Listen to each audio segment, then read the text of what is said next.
Hello, Philadelphia! I'm Bruce Buffer. It's time for the Anthony Gorgano Show! Live from the Xfinity studio. Well, good morning. Good morning. Good morning. Happy Tuesday to all across the Delaware Valley. Getting ready for the heat wave here. Oof, it's getting hot around Aaron Nola for sure. We got lots to discuss for the Fightins. A lot of big football show. The return of Baldy today. Oh, cannot wait for some Baldy. We got Franny Films today. It's going to be a good football Tuesday. I'm ready, man. Is summer over? Is it? Tooch, is it over? I need football, man. I need the fall. Lots to do, lots to get to. Last night, Phils are cruising. This was the opposite of the game against the Pirates where Nola got beat up early. Phillies come back in dramatic fashion. Last night, the Phils get out. Bryce Harper hit a missile. That thing was a missile, that home run. It was a blast. Out in 3 seconds. Poof, gone. And then Aaron Nola started to melt down. And you could just see it, man. It's just a killer. I don't know what they're going to do with this rotation. They got, like, you got to somehow, they're starting to hit, right? Marsch is out of his mind. More power from Marsch. Like, they're hitting the ball, and now all of a sudden you only got 3 pitchers, which puts a ton of pressure on the 3 pitchers to get wins, right? Man, they are just, Nola just kills you. Absolutely. And you can see it coming. Like, you can see when is the home run going to happen, right? It's 5-0, top 4, Valdez. Home run, 2-run bomb, 5-2. Top 5, Triolo hits his first of the year, 5-3. And then it just goes, hit, get him out. And it's a shame because Phil's mount to come back. Marsch hit his second, make it 8-6. JT comes through. It's 8-7, and then, they blow it open in the 9th. But, man, we got to figure something out. Like, you got 2 spots. This is where Painter kills you. Like, I can't even be mad at Aaron Nola. Like, he's had a great career here. It's just a terrible contract. Like here, my beef with Dombrowski is you got to read your pitchers. You got to trust your coaches. Like, it just doesn't happen overnight where a guy just completely loses it. Like, you got to go, hey, man, if I sign this guy to a multi-year deal, like, what kind of life does he have in his arm? Because the minute he signs the deal, his arm just dies. And he's throwing 92. Like, again, we talk about this. Like, well, maybe you pitch backwards. You can only do that so often. You need a fastball. You can't pitch without a fastball if you're right-handed. If you're left-handed, you could be a little bit more crafty like Jamie Moyer. But if you're right-handed and you're Aaron Nola, like, you got to have a fastball. And that thing is just, it's just a cookie. He's Chips Ahoy. I mean, every start, like, you look at it, you just wait for the home run. The thing that I didn't expect is I thought Brandon Lau would hit one. I figured O'Hearn would get a couple hits, but I'm shocked that Brandon Lau didn't. I don't know what to do because, you got to make it through the rest of the season with this. And I don't know. You can't. You're going to have to call kids up and just go rotate one at a time. I don't know how you just keep trotting Nola out there, but they have nobody else. It's amazing. They have, they were built on pitching. and yet you got 3/5 of a rotation. It's mind-boggling. And the shame of it is that the Braves are just ripe for the taking, right? Like Atlanta's just waiting to get beat. And the Phils should win the division. Like to where you stand right now with this club, you should win the division. But you need somebody that's going to start every 4th and 5th days. Man, Painter. It's the one, it's what the fact that he was lost just buries you. Because you can deal with one spot and go bullpen game and figure it out. But 2 spots is tough. Good morning, VG.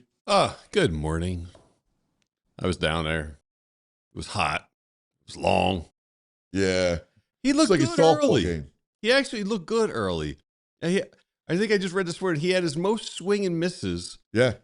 He struck Second out. most in his career in the first 4 innings. He struck out loud. Yeah. He had like 23 swing and misses in like the first 4 innings, which Right. for First him inning, is he great. strikes out loud.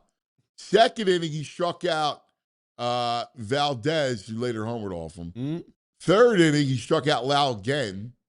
Right? Mm-hmm. Fourth inning, he struck out O'Hearn, who's toughy, and Callahan, another lefty. Right? Yeah.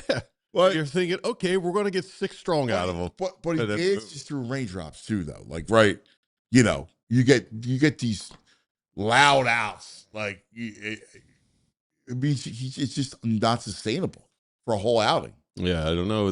I don't know what they do. It's kind of amazing. They've been the hottest team in baseball with 2/3 of a rotation. I know. I mean, come on. I know. And Well, I mean, look at Marsh. The season Marsh is having, it's unbelievable. home runs. Are you kidding me? And Trea's coming alive. Leadoff home run. But I mean, Nola's not going anywhere. He's your 5th starter. They got to figure out what they're doing in the other. Well, he's your 4th starter. Well, I think the bullpen game's their 4th starter. You know, that's Alan Ronhell will probably be their 4th starter. That's the issue. Yeah. But Marsh got 14 home runs. Right? He's going to have 20 home runs at the end of the year. I mean, that's unbelievable. Bryce already has 20. Mm-hmm. Everybody's, Bryce doesn't have any power. Bryce looks great. Bryce is elite. There was a little issue with the fielding. Stop. Stop. Come on. The hell out of here.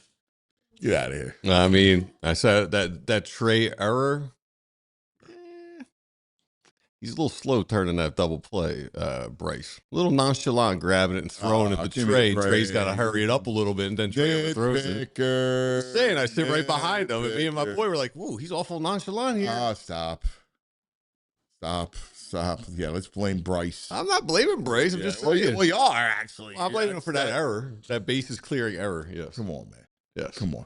I don't know what you do. He felt the pressure. I mean, there was talk about, I even mentioned it. Is he going to be the starting first baseman? Well, he's probably not going to get the votes, but will he make the first base team? And he's made the push. His average is up like 20 points. His power numbers are up. The fat home run he hit was bomb. Yeah. That was the missile. It echoed through the park as soon as it left his bat. I mean, but what do you do? Like, you just got to go get a AAA guy and just. I don't think you could start Nola much longer. Oh, he's not going anywhere. I don't know what you do. He's the guy you run out on the 5th day. I mean, that's what it is. I don't think he's going anywhere. It's the 4th day. No, the bullpen's the 4th day, dude. That's what's going to happen. His K rate's down. His walk rate's up.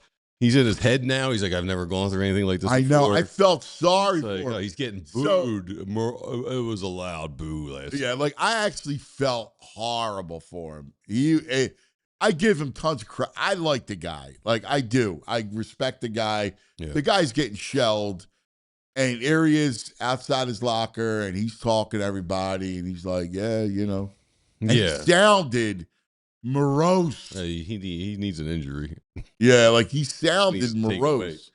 Like I mean, that's what you just said is what needs to happen.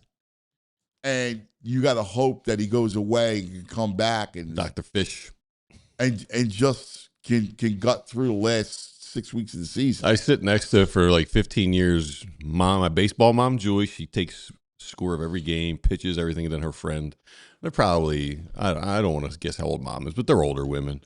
And her friend had a couple drinks, and that inning, she's just like, oh, my God. Mattingly was a little slow getting them out. He had someone warming up, and then they sat down, and it just kept going. I mean, their bullpen, they've been using first of all, the bullpen stinks. I'm over the Shugart. Shugart is Shugart. That dude. My God, he's the I was like, he's coming out again? Didn't he just wreck us on Sunday? What's happening here? Oh, my God, he's horrendous. But even her friend was just like, when he finally walked, she's like, I can't boo him. You can't. Everyone was booing him. I feel bad booing the guy. Yeah. Like I feel bad for the guy. I mean, the guy, he's been a workhorse for this organization. Here's the problem with pitchers. I had this conversation yesterday. A friend of mine's son plays for Rollins, Vinny. He plays for Rollins College in Florida. It's a really good baseball school. And he's like, dude, it's uncanny because they play some in the fall and then the big schedule in the spring, but they play fall ball. Mm-hmm. And he's like, every kid that's like an infielder out hit that has any kind of arm, they are always trying to transform into a pitcher. There's no pitching out there. And what happens is it because of the injuries? You lose I believe, here's what I've come to believe with this. I would love to spend like 6 months doing research on this, and start from the kids because I see that piece of it. You have so many pitches in your arm. Mm-hmm. Like I believe there's a finite amount of pitches that you have. Okay. And I don't know what it is, like why years ago these guys would just go, like Nolan Ryan, throwing into his 40s and throwing 148 every 4 days. They didn't even have 5 days. Every 4 days. Right. And he just, was able to now, I don't know if that's because he didn't throw a lot of curveballs and a lot of breaking stuff, and it was just fastball changeup. Maybe, you spot your curveball. But remember, Nola pitched at LSU. Mm-hmm. Like, he's got there's a lot of pitches in that arm, man. And here, I mean, he's 200 innings every year. Right. He talked about being in the interview last night. He talked about being an innings eater. Yeah, he was. And maybe it's just you just only have so many bullets in the arm. Jake Friel, we feel bad for booing him. Well, man, this city's gotten soft.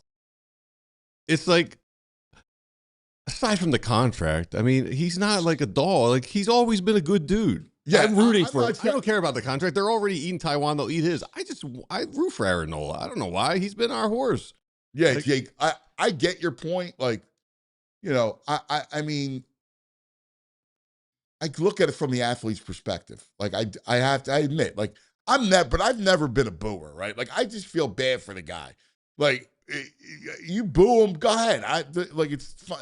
Like, I don't think, I'm not making a federal case out of it, but I unabashedly feel sorry for him. Yeah, you can boo him. If you want to boo him, go ahead. Like, I just couldn't do it last night. Like, yeah. I do. I feel sorry for the guy. Like, I don't, when you look at him, what he's done for you, I mean, he's giving you a lot of innings. Like, the money, they all make ridiculous money. So the money's irrelevant. I look at the guy and I saw the true pain. Mm-hmm. Like, here's the thing. If after the game, he's out there, he's smoking a cigar, and like, what are you going to do? That's baseball, man. They got lucky on a couple pitches. Right, like, if he gives you one of those deals. Right. But the guy was like a wounded animal, like a puppy. He was like, yeah, I know. He had that, and that's why I can't kick that guy when he's down. Like, it's not his fault that he can only throw 92. Like, that's it. Like, that's what's in your arm. That's what you got left. Yeah, there's no $1 million man bionic arm coming. This is it, dude. And like, you look at these guys, and I don't know if it's just the Phillies, but like, they can't figure out pitching.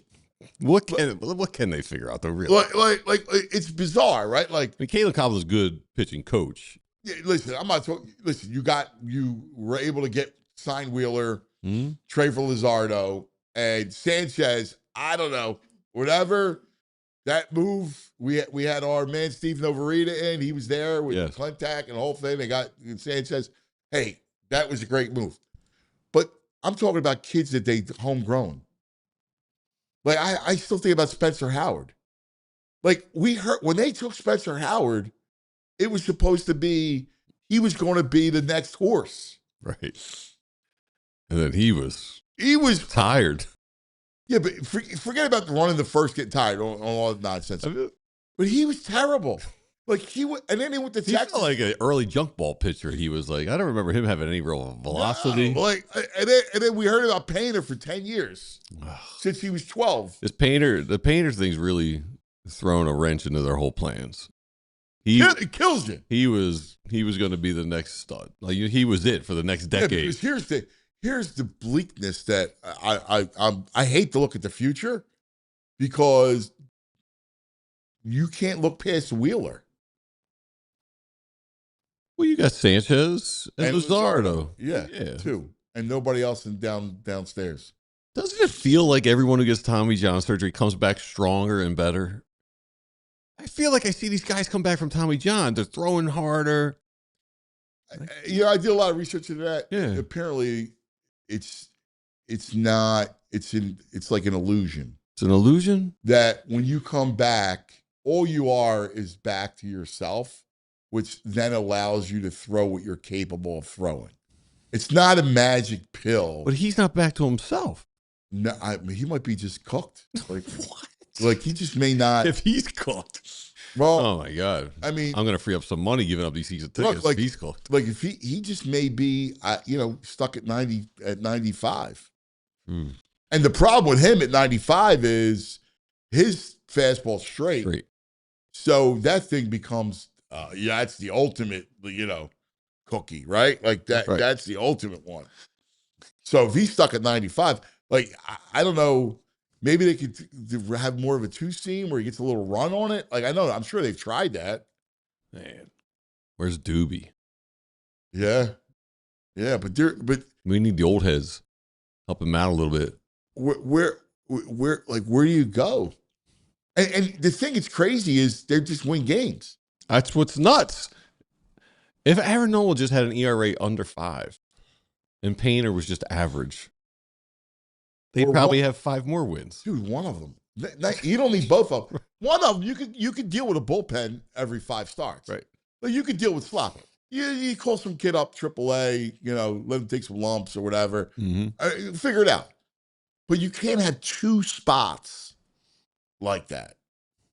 You think about Robbie Ray when he interests you for the rest of the season? I think you need somebody that's credible. I think I'm reading that he's out there and he won't cost you like a top. You need somebody like that. You need somebody that comes in that gives you 6 innings.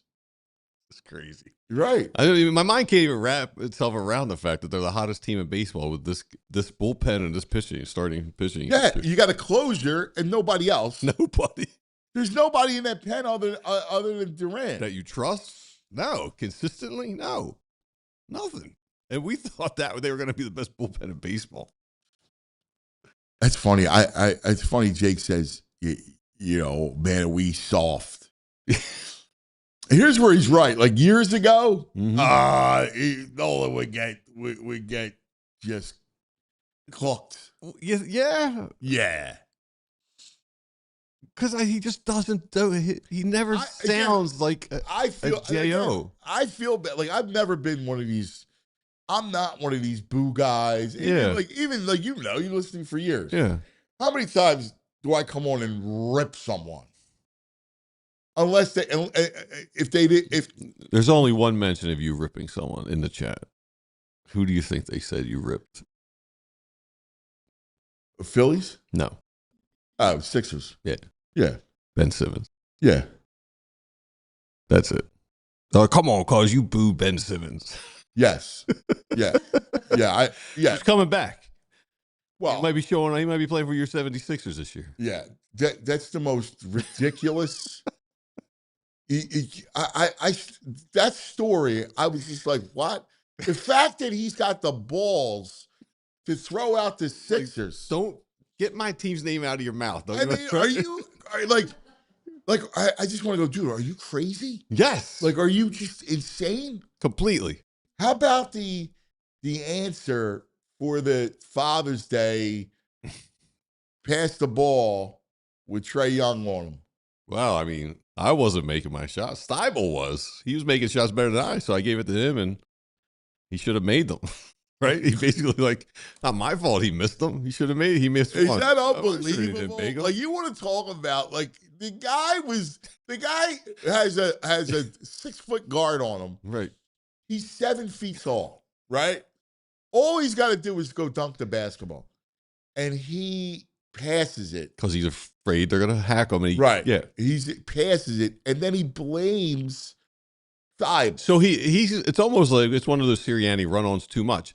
If he says, hey, I know I wasn't making the foul shots. I passed it to a guy who's shooting better than me. That's all you got to say. Right. You don't rip Thibault for not making them. Not my fault. He missed it. Yeah, we're still friends, but not my fault. He But blew it. dude, you want to talk about having no self-awareness? Like, he deserves to get ripped every time. Yeah, running around like Kardashians, because he's not dedicated to being an athlete, to being a player. Like, listen, I'll never forget there was a game where it was against Cleveland. It was a Saturday night. He scored 34 points. He even made a 3 from the corner, right? And I'm like, I was sitting next to Dave Schaller. I wonder if he'll remember this. He's a Sixers PR guy. And I was in, and I was working on a book. And I'm like, dude, if you get this, Ben Simmons, this was still early. Mm-hmm. I'm like, you get this, this is what maybe he's unlocked.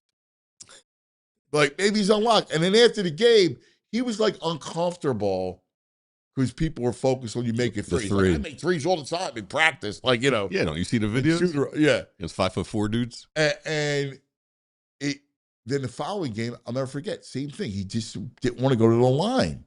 Yeah. He didn't want to go to the foul line. And when he didn't go to the foul, that's what killed him.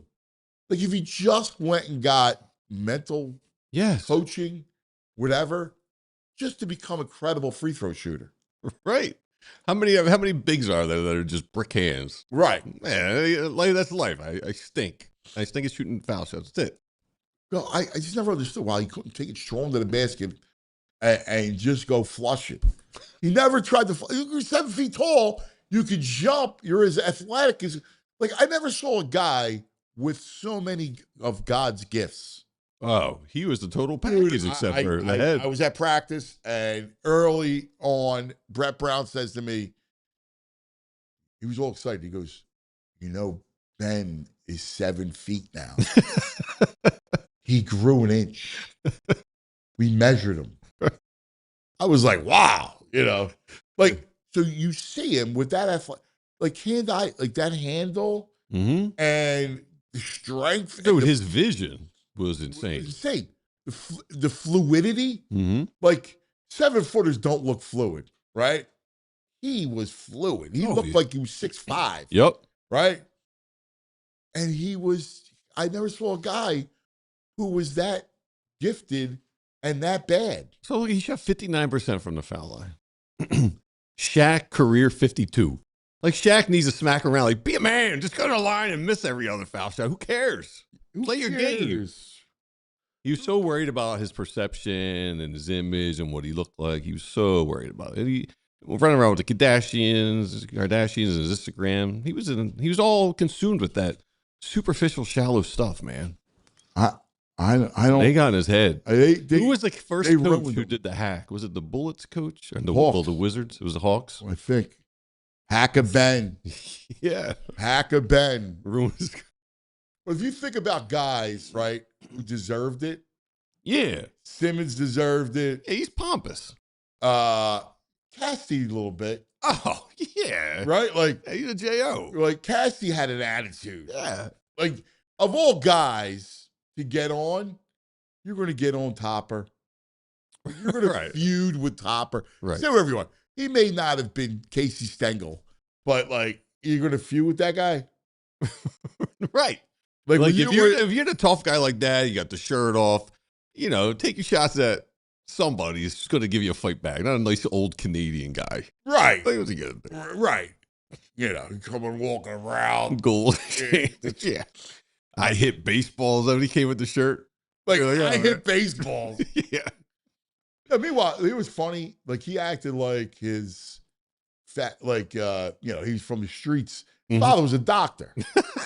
Right? Like, they were like educated, beautiful, educated people. Right. Right? But he was just like, I can't do anything but hit baseballs.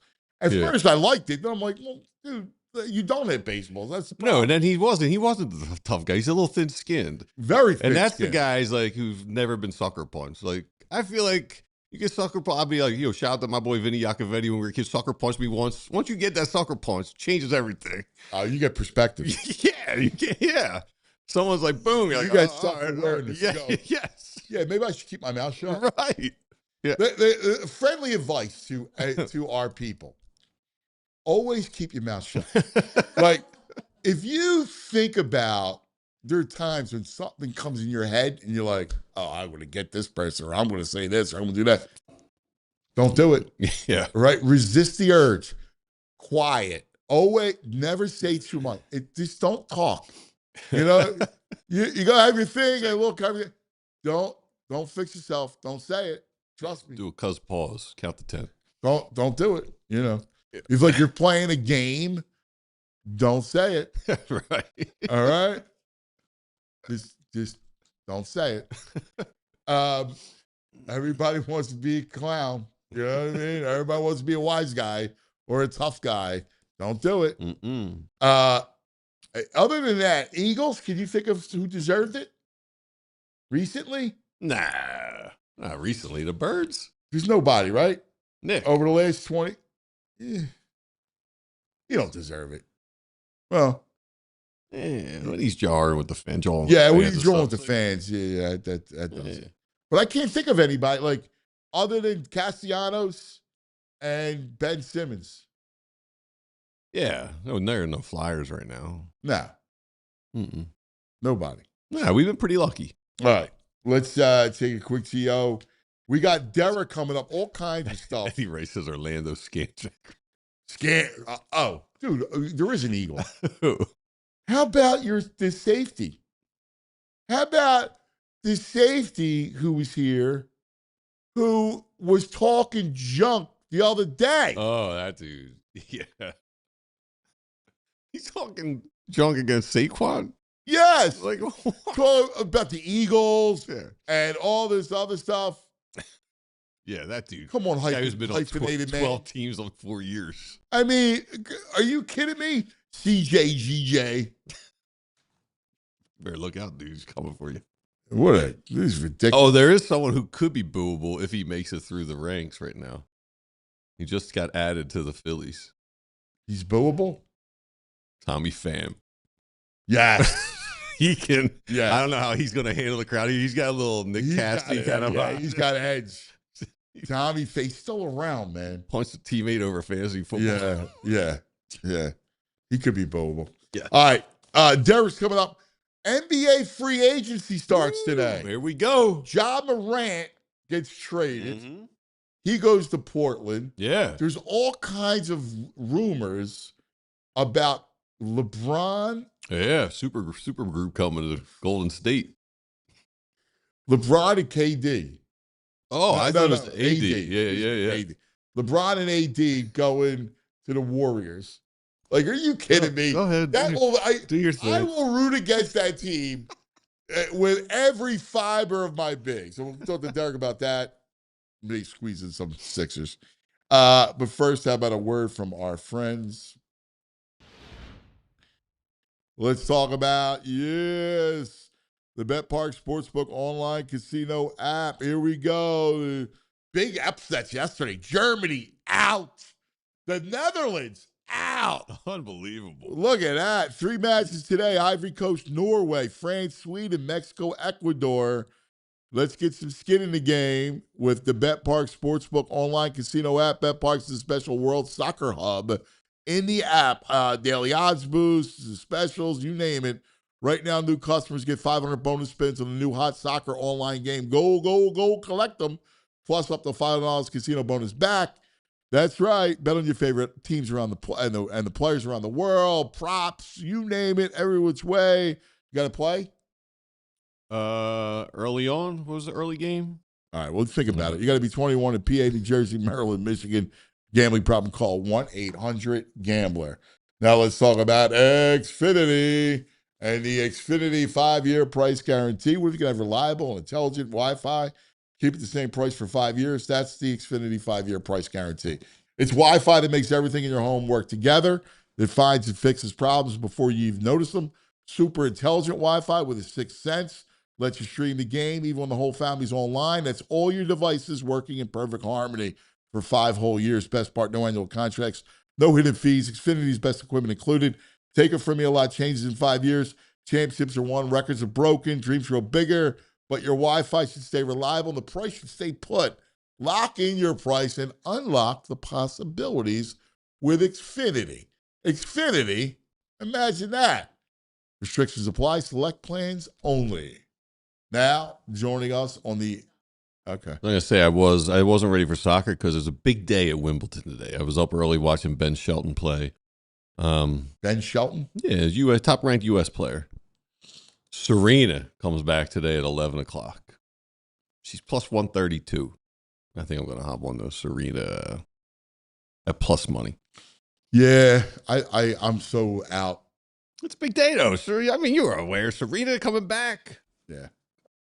I'm out.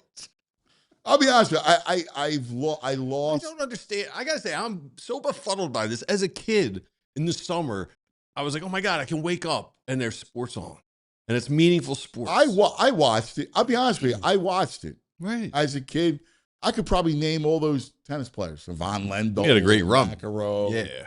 You know, all Connors. I hate that guy. Like I remember those. You know, all those guys. Right. I never got into the sport. Like truly, like no nostalgia. Like, oh, you wake up, it's on. Wow. I'm just not a fan of the sport. I'm not a big fan of singular sports, Individual sports, and I don't like it. Oh, you like golf? Yeah, but there's other. It's different. Like got a leaderboard. I don't know. Maybe I'm wrong. All right. It's just preference. Like person, I just never liked the sport. Yeah. I was never a big tennis guy. I mean, I won't watch random things, but these big ones. I mean, I want to, like Wimbledon, French Open, Australia, U.S. Open. I get it. I just never. You know what it is? It's I've always hated summer, right? Unless you're down the shore, and it's always been because of sports. Were you miserable because people were at the shore and you weren't? Yes. Yeah. Like today, like now.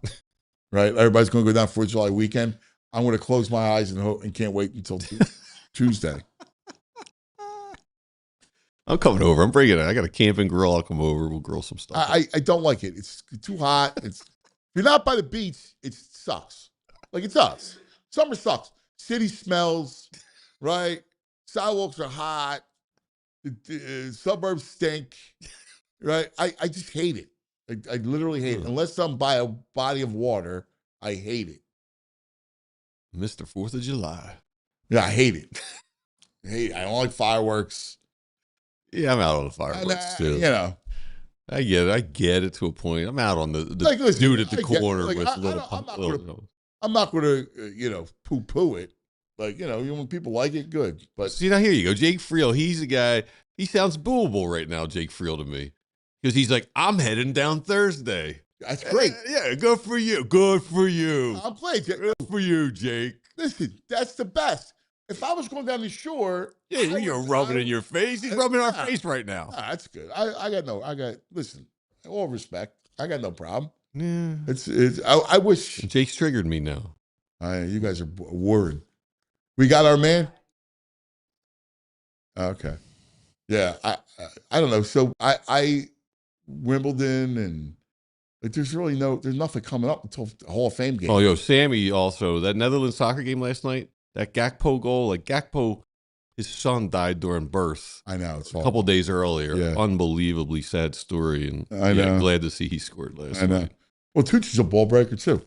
Tucson, I live here down here. It's beautiful by the beach right now. Yeah. Well, we knew he was that way. Yeah.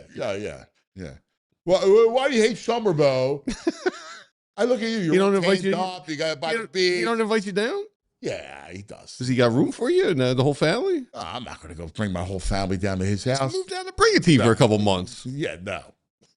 All right. Let's go to our man on the Comcast the Xfinity mobile call-in line, our man Derek Bodner.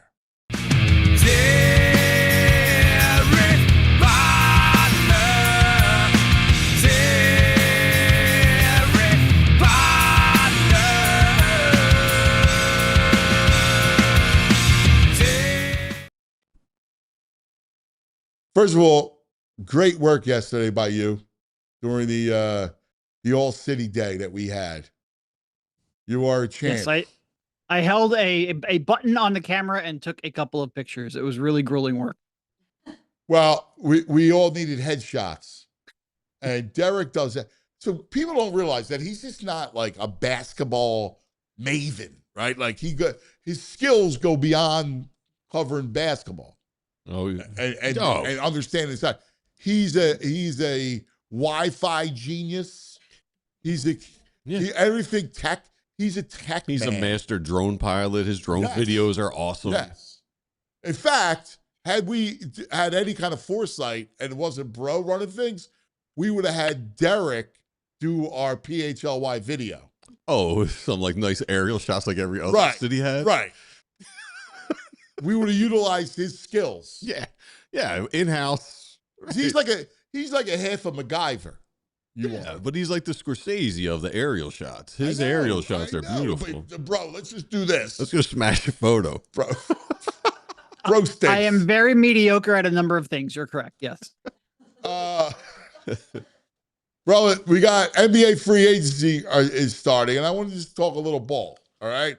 So Ja Morant gets moved last night to Portland, which is interesting. Yeah. That team, Denny Avdija, and you're going to have now Ja Morant. Like, what do you make of that move?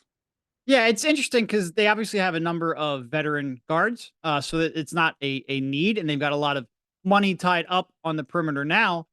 I think they're just like Ja Morant, the cost to acquire him was so low. It was probably like, all right, let's take a shot. After all the injuries and all the off-court stuff and a drop in play over the last couple of years, like Ja went from a guy who was a franchise cornerstone to like, you basically got him for expiring contract. So I think it was probably just the risk reward of it was so low. It was sort of like the Wizards last year acquiring Trae Young and AD and whatnot. The price is so low, even if maybe it doesn't fit into a current need, it makes sense to take a swing.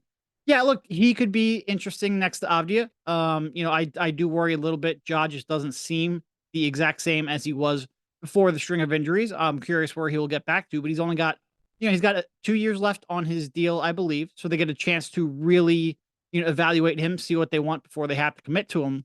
I think it was just so low that it made sense to take a swing. And listen, he's still young. You forget. Yeah. He's not an old player.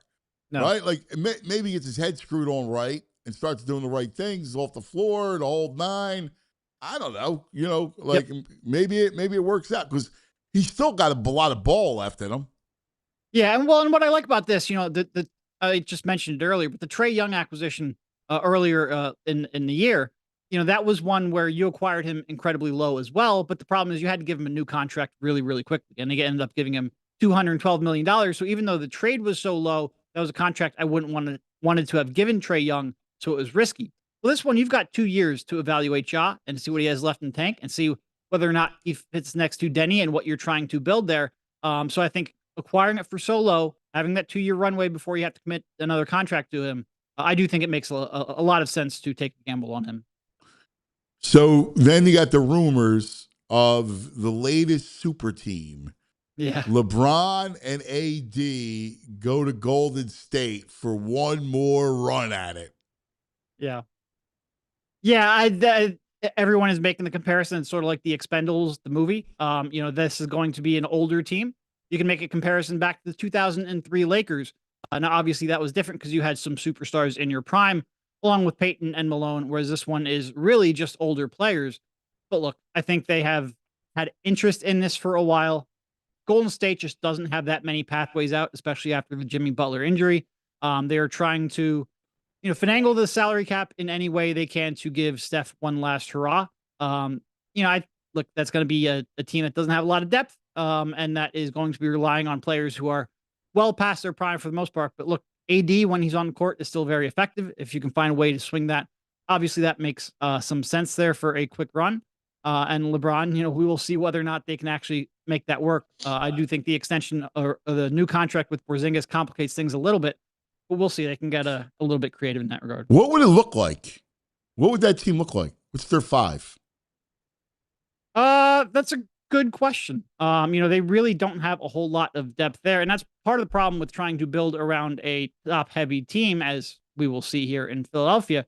You just have very limited mechanisms to try to add a lot of contract, or add a lot of talent around them. So it'll be really interesting to see what they're able to piece together, especially because they've traded a lot of their young players, over the course of the last couple of years. They are going to be cap strapped, and it's going to be very tough. I was thinking about this with LeBron. Like, it's amazing that he's going to go to another team, right? Yeah. And when you have one of the all-time greats, and it's so weird because of the movement that we've seen, right? Like Cleveland, Miami, Cleveland, LA, Golden State. Like, it's so rare for a great play. When you think of Jordan, I know the end was the Wizards, but you think of Mike as a Bull. Like, that was it. And LeBron's going to wind up being this kind of traveling circus. Yep. No, it's weird because on the one hand, the collective bargaining agreement is set up to make sure that teams have a chance to keep their franchise players around for the first 9 years of their career. There's restricted free agency coming off of the rookie scale contract. There are super maxes, which you can only get if you remain on the team that drafted you. They've gone very far out of their way to make sure that these players don't change teams in their prime. But with all of the restrictions that come along with aprons and second aprons and whatnot, the past their prime stars, those contracts can become very damaging very quickly. So I think there's going to be more star movement once you get to the 8, 9, 10, 11 years of your career than there probably ever has been, because these contracts are being scrutinized before, whereas before you would give LeBron a lifetime achievement award and give him a contract to come back and retire on your team. That's becoming much less realistic under the current CBA. So I think you're going to see a lot, like obviously LeBron's an edge case, playing this deep into his career. What we're going on season 25 now. Is he a quarter of a century into his NBA career, which is crazy. But I think you're going to see a lot of these players who are, again, pretty deep into their career, changing teams because these contracts are going to become more and more damaging. And seeing someone like LeBron change teams this many times is pretty stunning, usually done at his own volition. But yeah, I do sort of harken back to a day when players could gracefully retire on the teams that drafted them and stick with one franchise. It is getting tougher and tougher to do. Yeah, KD is another one, right? Like, OKC wants out, goes to Golden State, and then he starts making the run. Phoenix, Houston, it's I wonder, is it partly also the mentality of the player? Like a little bit. Like it always felt like LeBron was searching for something. Yeah. Obviously KD moves quicker. Like LeBron, at least when he goes somewhere, he stays there for 4 or 5 years for the most part. I think it is, again, because it's so tough to build teams around stars nowadays. I think players are increasingly looking at their current situation going like, I want more. I want a better chance to compete. I want greener pastures somewhere else. Like I said, on the one hand, I really like that the NBA has made it so you have to make smart moves in order to win. On the other hand, there's downsides to that. And the downside is that players will look at their situation, say, I don't see a pathway forward to get the help that I need to compete. Let me go to the next great place to do that. And LeBron's always been a little bit different in that regard, because on the one hand, him changing teams legitimately makes you a contender. On the other hand, he's going to places like Miami or LA where maybe there are off-court business reasons that you would want to be there as well. But yeah, I just think this is all going to continue to get worse because the collective bargaining agreement makes it so. And I do think the fact that it is so tough to build a team around high priced stars is going to make stars look elsewhere if they can't compete. It's interesting because the model now is really anti-star. It's not super teams and, a collection of stars. Yeah, it's certainly not super teams. Like having 3 stars or even 4 stars like the Golden State Warriors dynasty at times, that is going to be tough to pull off. I think you're still going to be looking at players who can be franchise level players, something like that. Like someone like Wemby is always going to be someone you're going to have a huge advantage to build around. But I think it's probably going to be more like 1 or 2 stars and then a smart collection of role players rather than it's going to be like, let's just get 4 stars and a whole bunch of minimum contracts. Yeah, I mean, OKC is 1 star. Like, I think you're almost looking at it now, Knicks are 1 star, right? Like, you're almost looking to just kind of I need to go seven strong and let's go. Yep. Get 1 MVP candidate like Chet, 2 borderline like SGA, 2 borderline stars like Chet and J-Dub, and then really good role players around them. Yeah. Yep. Although Chet, after the playoffs, he probably would have called him a star before the playoffs. Right. He's really good against most teams except against Wemby. Yeah. Yes. Who, anything else you're hearing around the league that because it's going to be a crazy, all the rumors, and the NBA is superior in the off season. Like, it's a great off season. In fact, the off season is more interesting than the regular season. It's the only sport where you go playoffs number 1, off season number 2, and regular season number 3.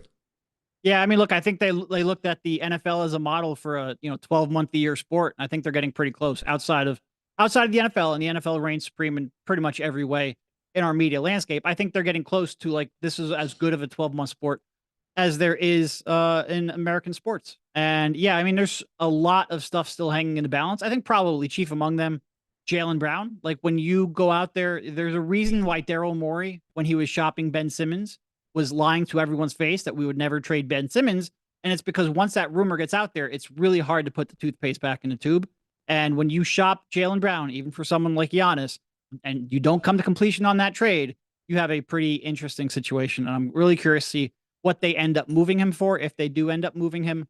But yeah, there's a lot of loose threads still hanging out in the NBA, probably more than you expect, given all the movement we've already seen from, obviously Giannis to Ja and everything in between.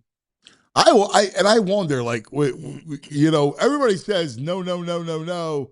It's and I say the same thing. Nobody's going to take a shot with Embiid, right? And then you start to think, is there a GM that then goes, man, I'm in this weird spot.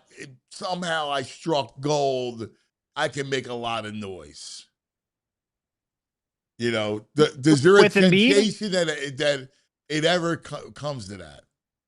I would be surprised. I would be surprised if somebody is willing to take a chance on Embiid right now. Kawhi, another loose thread hanging out there. Kawhi has a market now because he came back and had a healthy and productive season, playing a good stretch of the year at MVP or borderline MVP caliber level.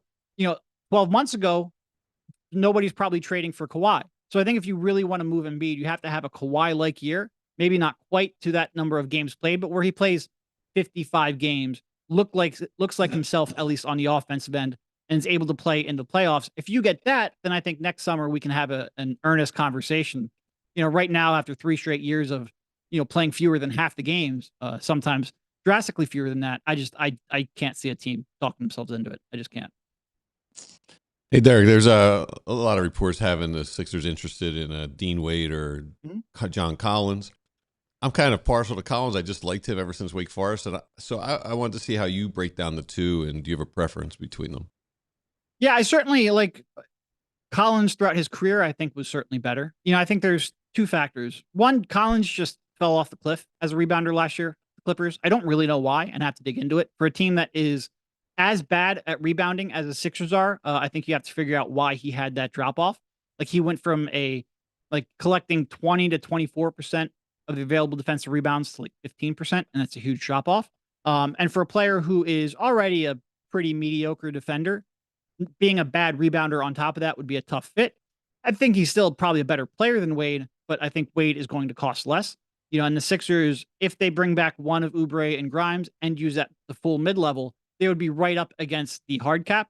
So you have to sort of factor that in there. Whereas Wade might come in for $8 to $9 million less than John Collins.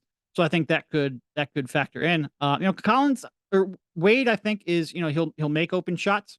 He'll play really good team defense at a position that you need, and he will make, for the most part, sound decisions with the basketball. He's not going to do too much more beyond that, but I think he would be a good addition. I do think combination of how I think Collins is just going to cost more, and I need to figure out where that dip in rebounding came from because he was pretty bad on the glass last year. So, I mean, you don't think they're not going to bring both them back, right? Grimes and Oubre. I would be surprised if both came back. Yeah, I was just thinking they're going to bring Oubre back. I mean, you already drafted the guard. You're good. Yeah, I think Oubre is probably more likely for a couple reasons. One, you just need that position more, like you just mentioned.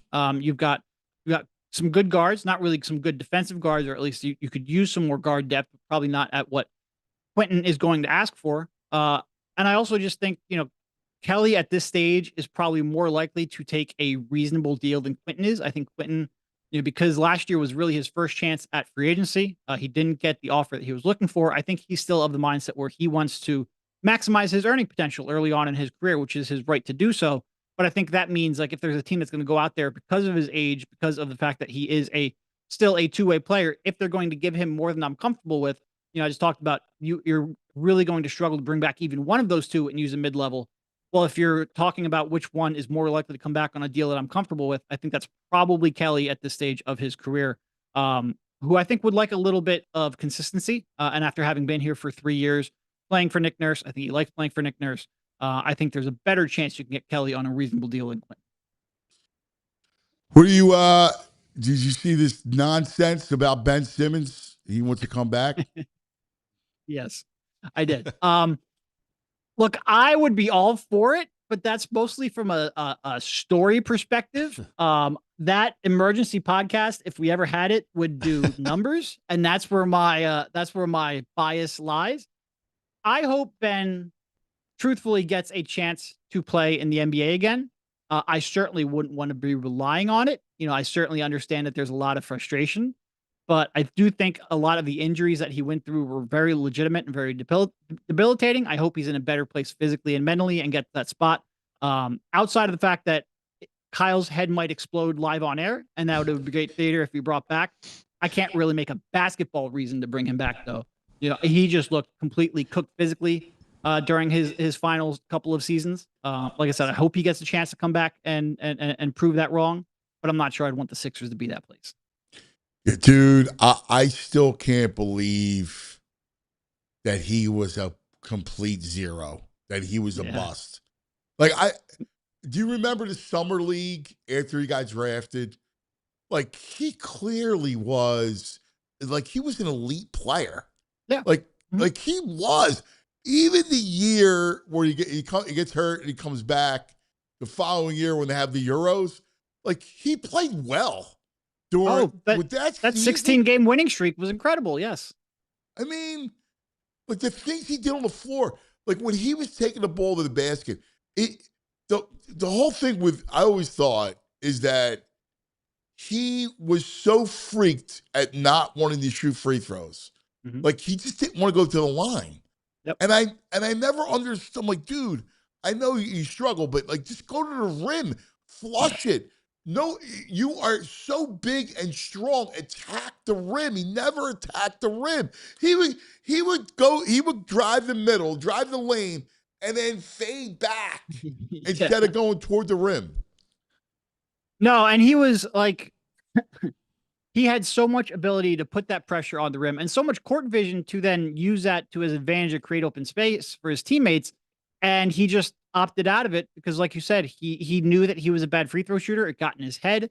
There's a huge crisis of confidence throughout his career. And even everyone wants to point to that pass against the Hawks.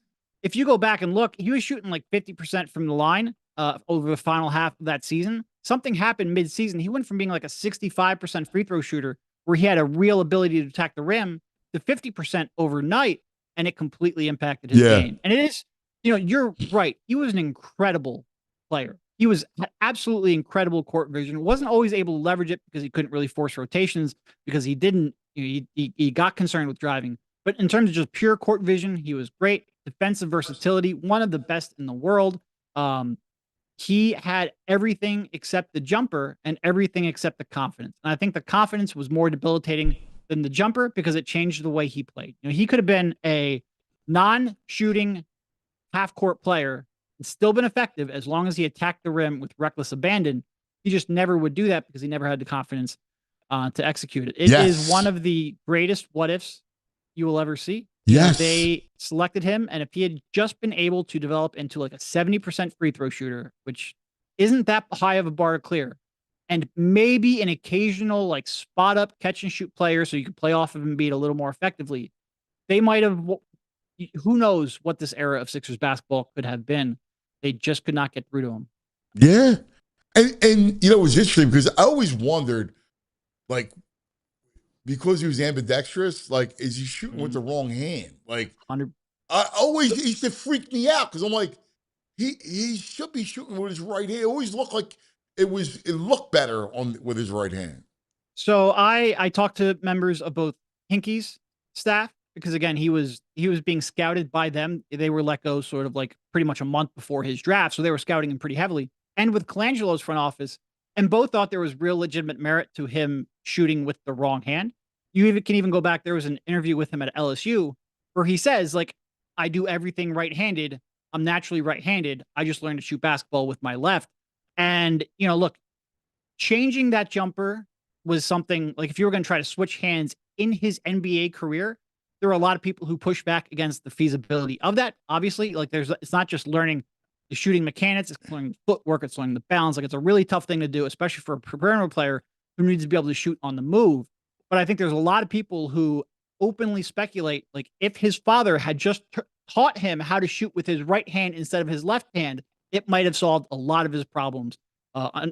If you're talking about what ifs, like, him learning to shoot with his dominant hand really could have changed him into being a truly elite prospect. Yeah.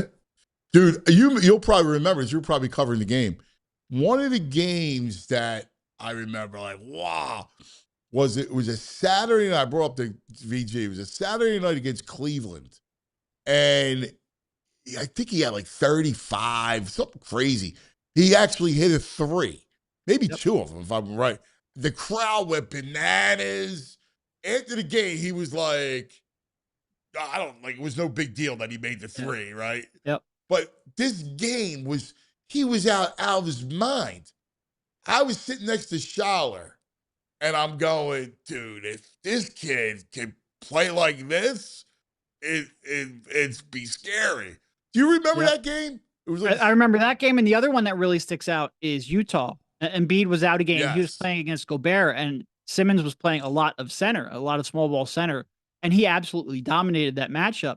He had numerous stretches that he would put together, and you just go like, man, if he can just make this all click, or even if you could just get the right fit around him, like if you could have transported current Tyrese Maxey back to like 2018, 2019, could you have overcome his limitations even if he didn't develop as a shooter? Or if Markelle Fultz had worked out, which I think is a big reason why they went that direction, you needed somebody who could create out of ball screen. Could that have worked out even with his limitations? Because he really was like the combination of rebounding, and the Sixers were an elite rebounding team with him and Joel. The defensive versatility, which he was a real Swiss Army knife, not just a Swiss Army knife, but he was like a lockdown 1-4 defender. And the transition play and the court vision, he was an elite player at his prime. There were just so many things you had to overcome. I wonder if an elite guard next to him with a little bit of confidence at the free throw line, who knows what it could have been. Unfortunately, they tied themselves to Tobias Harris, and Markelle Fultz didn't work out, and the rest is history. Yeah, he's a great 30 for 30. He would be a great 30. Like the dive. I'm not sure how willing he would be to cooperate with that, but he would certainly be a great subject. Yeah. You know what's weird too, Brett? Because the fact that Brett held him as a baby Yeah. Like, think about that. Like, Yeah. think about like how life works. I still go. I remember sitting with Brett at practice, and he was so excited because Ben grew an inch. And he's like, he's 7 feet. We measured him. He's 7 feet now.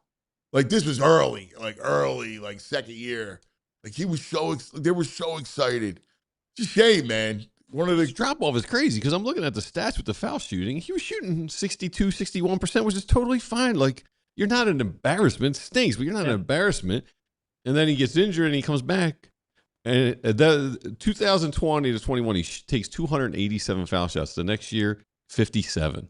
Yeah. I mean, 58 games to 42, but that's not that much of a drop off from 287 to 57. And he goes from 61% to 44%. Wild. And like I said, if you take that 2020, 2021 season and you look at like the pre and post All-Star, he went from like mid 60s to like 50%. So something definitely happened in that span.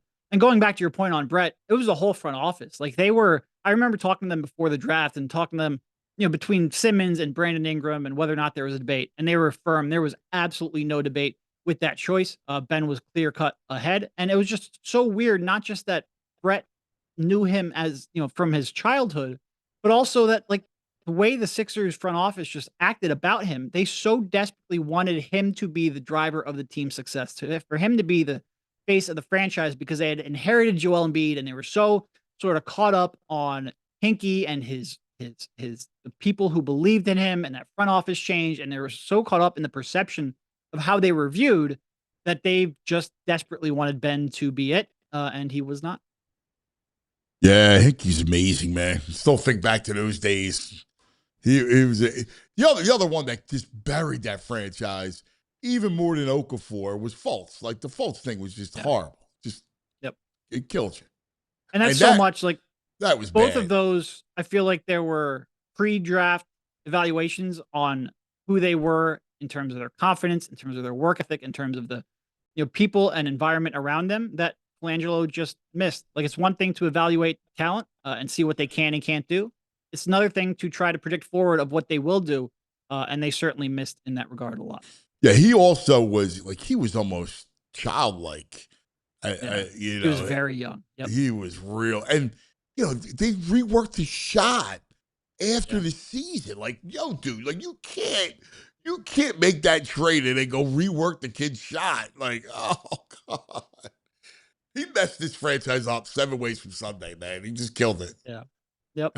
It was you had a chance to build a dynasty and you didn't come close. No. Back-to-back number 1 overall picks. Really amazing. Yeah. Crazy. Brother, always great, man. Great stuff. And thanks a lot for yesterday. You're the best. Sounds good. Thank you. There he is, the great Derek Bodner. Hey, coming up. Oh, he's back. He's back. I missed him. I've been ornery because I haven't seen my boy. You haven't been living with him through his trails and travels through Instagram? He ain't been around. I didn't get a chance to go hang at the villa. Oh, I saw he took a tour through his the vineyard. Yes. His grapes are looking pretty nice. Yeah. I'm excited because he's back. The one, the only, Baldy, right after these messages. This is the event you've been waiting for. Ashley's 250 Hours of Savings Stars and Stripes event, and it's happening now through July 5th. Right now, you can save up to 20% on all furniture or take advantage of 60 months no-interest financing. Plus, don't miss the $250 Doorbuster Flash Deals, special July 4th giveaways, and limited time savings throughout the event. If you've been thinking about updating your home, now's the time. Find unbeatable values on the styles you love at Ashley's 250 Hours of Savings event. Visit your nearest Ashley store or head to homestores.store to learn more. It's officially summer when Hoagie Fest comes back to Wawa. I got to ask you, what's your Wawa order? Mine, I'm going classic Italian. I love my Wawa hoagies. Hoagie Fest is back this year, bringing even more value to the table. Right now, you get a shorty hoagie, wrap, or chicken sandwich, plus a bag of Hers chips and a small fountain drink for $6. You're extra hungry? It's only $8 for a classic meal. Whether you're grabbing lunch between meetings, fueling up before a game, or making a quick stop on a summer road trip, it's an easy, delicious meal at a great price. I love it. We stop on the way to baseball, Hoagie Fest, fuel up after, between games. Big flavor, great value, same Hoagie Fest energy we all know and love, but it's only here for a limited time, so get it while you can. Hoagie Fest is back at Wawa. Gotta have Wawa. This is the event you've been waiting for. Ashley's 250 Hours of Savings Stars and Stripes event, and it's happening now through July 5th. Right now, you can save up to 20% on all furniture or take advantage of 60 months no-interest financing. Plus, don't miss the $250 Doorbuster Flash Deals, special July 4th giveaways, and limited time savings throughout the event. If you've been thinking about updating your home, now's the time. Find unbeatable values on the styles you love at Ashley's 250 Hours of Savings event. Visit your nearest Ashley store or head to homestores.store to learn more.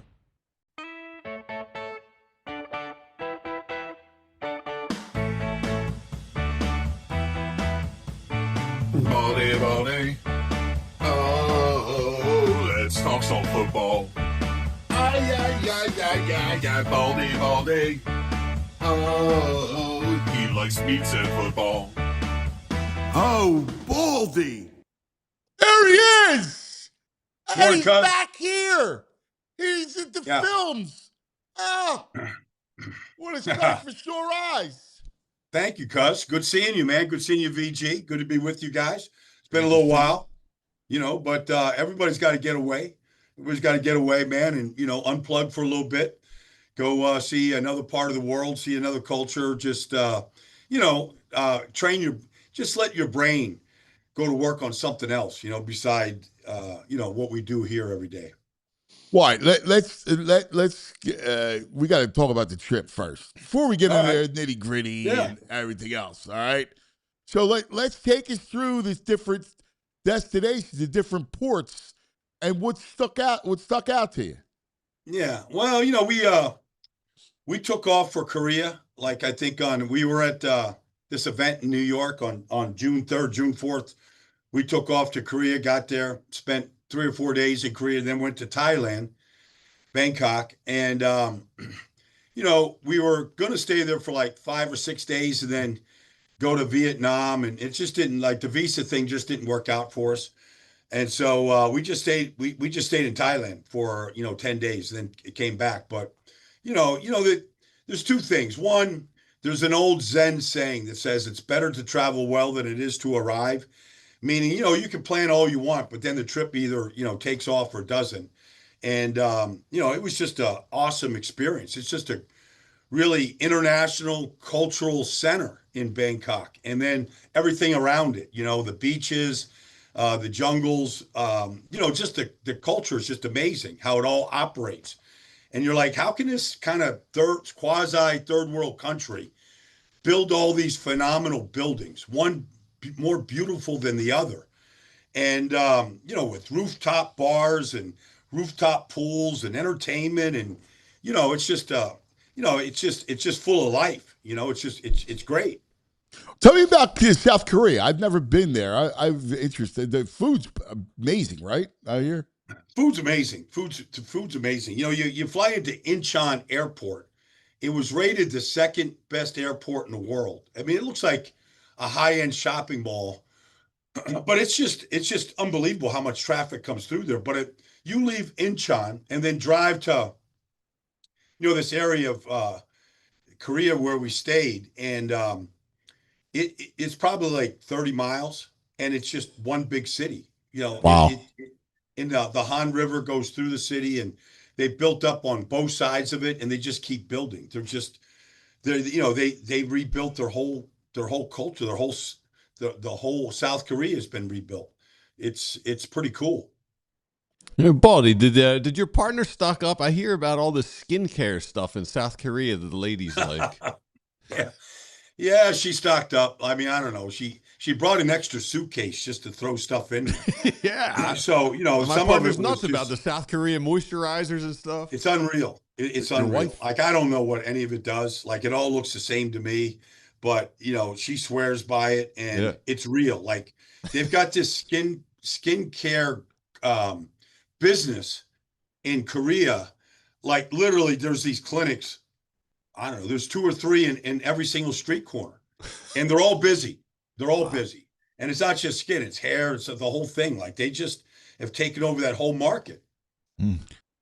So then you're in Thailand, and man, you did everything. You went diving. You went on that building where I was hanging off the edge. Hannibal Lecter, like they put you over here, and then like was that just mesh? Yeah, it was a mesh.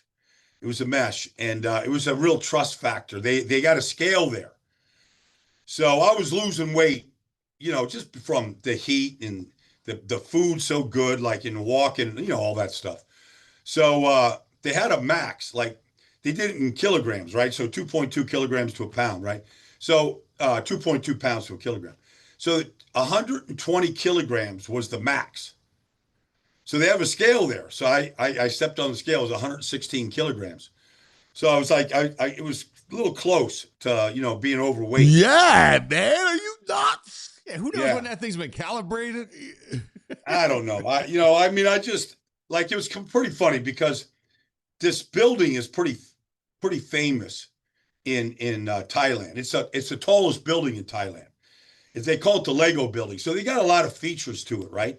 But the very top feature on the 78th floor is this thing that folds over the top off the edge of the building.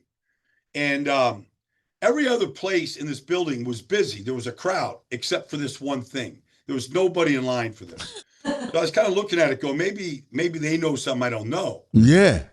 And this is in light of, a tragedy in Brazil. Somebody went bungee jumping. They didn't attach the cord. They went off the edge of so like that's all kind of going through. But I don't know, like you go down there and, I was a little nervous when I was like laying on this mesh and I'm going 78 floors above downtown. So, but, you kind of like relax and just, go into a yoga mode and just do your breathing and stuff. And, I got my endorphins up. It was good for me. They got any kind of safety net below it, just in case something doesn't go right? No, it's just, it drops down. It drops down. And, that's it. Yeah. So, anyways, I had my girlfriend, kind of captured on film. So I posted it up there. I guess people got a kick out of it. Yeah, because now you also went diving. Yeah. The Gulf of Thailand. Amazing water. I hired a boat. I hired a driver to take us out there. And then we hired a motorboat to go to all these. They have this bunch of islands off the coast, right? So you drive out to Pattaya, which is kind of like this commercial center on the coast, right? But, you go out there like 30 minutes, and you got all these islands, right? And the coral is just like flourishing. Like the coral is so protected and so colorful, and the fish are amazing. So I just went out there, I just dropped over the boat, man, just jumped in, just did some, for some free diving, some snorkeling. It was great, man. Dropped me overboard for a couple hours, man. I was just in my own little world there. It was great. That's it's like an episode of The White Lotus. Yes. That's where the White Lotus. I don't know what the White Lotus is, cuz you got to fill me in. So there's a TV show. Yeah. That is every season's at an exotic hotel called the White Lotus, right? All right. And so all the characters are all messed up. There's like a murdered or something, right? Okay. Like all kinds of issues. Stuff happens with all the main characters. But it's a different cast every season. The first one was in Sicily. Okay. And then the second season was in Thailand. Oh. And it was like off the same kind of thing where, you're in these right off the islands where you were, basically. Yeah. Yeah. So we had a good hotel, but I mean, five-star hotels with amazing service, food, gym, spa, everything. Like it costs you $250 a night. Wow. Wow. That's awesome. It's unreal. But we went to see these floating markets. It's just wild, man. They're just selling their stuff, whether it's food or clothing or mementos, whatever it is. And you think, okay, it's going to be like a 15-minute ride. it goes on for miles and hours, this floating market. Like they're selling wood carvings and they're carving the wood right there. And you're just going through these little villages, you know, and it's like, just take Venice and the canals, but very narrow. Right. And they just cut through like these villages. And, you know, and you get off one and there's got elephants right there. You got one where they've got these tigers. It's just wild to see. They've got, I mean, it's just, you know, and like, is it clean or I don't know. I don't know what the water is, but like, I'm not going swimming in it, but like still like you just are cutting through with these, you know, with these small little boats that they motorize and you're seeing like a completely different world. And like people look healthy, they look happy, they're trying to sell you whatever. It's pretty cool. Wow. That's wild. How was the in Thailand? How was the food with the spiciness? Was it hot? Yeah. Oh yeah. Hell yeah. Yeah. The food's amazing. Like I honestly I ate like a king, but the food was a lot of noodles, a lot of noodles and meat. Yeah, but like stir fried, like you know, like they have, you know, they've got Chinatown goes on forever, so they get all that stuff, and you know they've got these delicacies, this mango sticky rice. It's like a dessert, but it's mango. It's with rice. It's pretty good. But they got like their dishes, you know, their Thai dishes. Like it could get really spicy, man. You got to be careful about what peppers, you know, you're throwing onto your food there because you might be like your eyes might be watering for 5 minutes. But yeah, just not a pepper hot enough for me. I ate street food every day. Like, I don't know. I didn't have any fear. It was good. Really good. Like things on a stick off the street vendors? Stuff on a stick. I ate seafood. Like they had, you know, they've got shrimp skewers. You know, they got that stuff. You know, you go in, like they got these, like I'm not eating any bugs, but they fry these bugs, you know, these spiders and all this stuff. And they eat these things to a crunch. Like I didn't eat any of that stuff. Like I had a little filter, you know. Yeah, no, I draw the line at bugs. Like for some reason, that part of the world, they eat a lot of bugs. Yeah. I'm out on the bugs. Eat what's around you. I'm not eating bugs. I'm out on that. Like, I guess if I'm in prison and I'm locked up and I need protein, I'll probably eat some bugs. Yeah. You know, but otherwise, you know, I'm a free man. I'm not making that choice. No, not at all. Not at all. Man, we missed you. So what's your schedule now? Are you got one more trip before camp? What are you doing? I could do a dive trip. I want to dive Roatan. You know where Roatan is? No. It's in Honduras. So it's heavily shark infested waters, but there's just a big wall. Like there's a lot of good diving in Roatan. So we've got 4 weeks until we fire it up. So I might take a little 3 or 4 day trip down to Roatan. But otherwise, I'm Honduras. Yeah, Honduras. Yeah, that's awesome. To be my 72nd country. I haven't claimed it yet, so I'd like to get to number 72.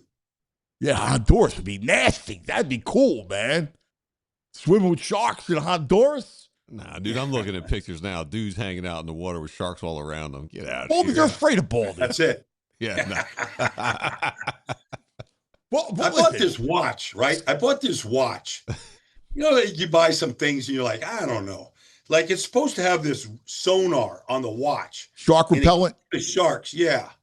Like I don't know if I'm buying into it or not, you know, but I have it. Do it. Like I could put it on. Do it, Baldy. First of all, there's no way shark's gonna come after you. No, like I'm doing this free diving course online, right? And it's supposed to be able to take me from a minute to 2 minutes. I can hold my breath for a minute, I'm fine. But 2 minutes, like it just isn't happening. But there is certain things that you have to, certain levers that you got to push in order to get to the 2 minutes. So I'm working on it right now. A lot of dry land stuff, a lot of stuff in the pool. But I'm determined to get there. I just feel like I have to unlock something inside my brain here. That's awesome, man. You're the greatest, Baldy. You really are. Just the best. You know, like, because you got Marco and the Croats. The Croatians hold the record for longest free. Their free divers can hold their breath for like 25 minutes or something in Croatia. Not 25. No, I think maybe 12 or 13 pro Yeah, divers. not 25. You know, like I think the brain. But, you know, this free diving competition stuff, I'm not into it at all. Like, these people are, like, passing out. They're, you know, the last place you want to pass out. Right. They're literally got the jaws of death, like reviving them in the water. Yeah. Like, I'm not doing anything like that. No, you don't need to do that. No. 11 minutes, 54 seconds. Is that, yeah. Branko Petrovic. Marco's people. Yeah. Have you you've been to Croatia? Yeah, I love it. Dubrovnik? Yeah. Oh, man. What a town. Right on the Aegean Sea. Water's crystal clear. Got this medieval walled city of Dubrovnik. Like, it's pretty cool. I liked it. I'd go back there in a second.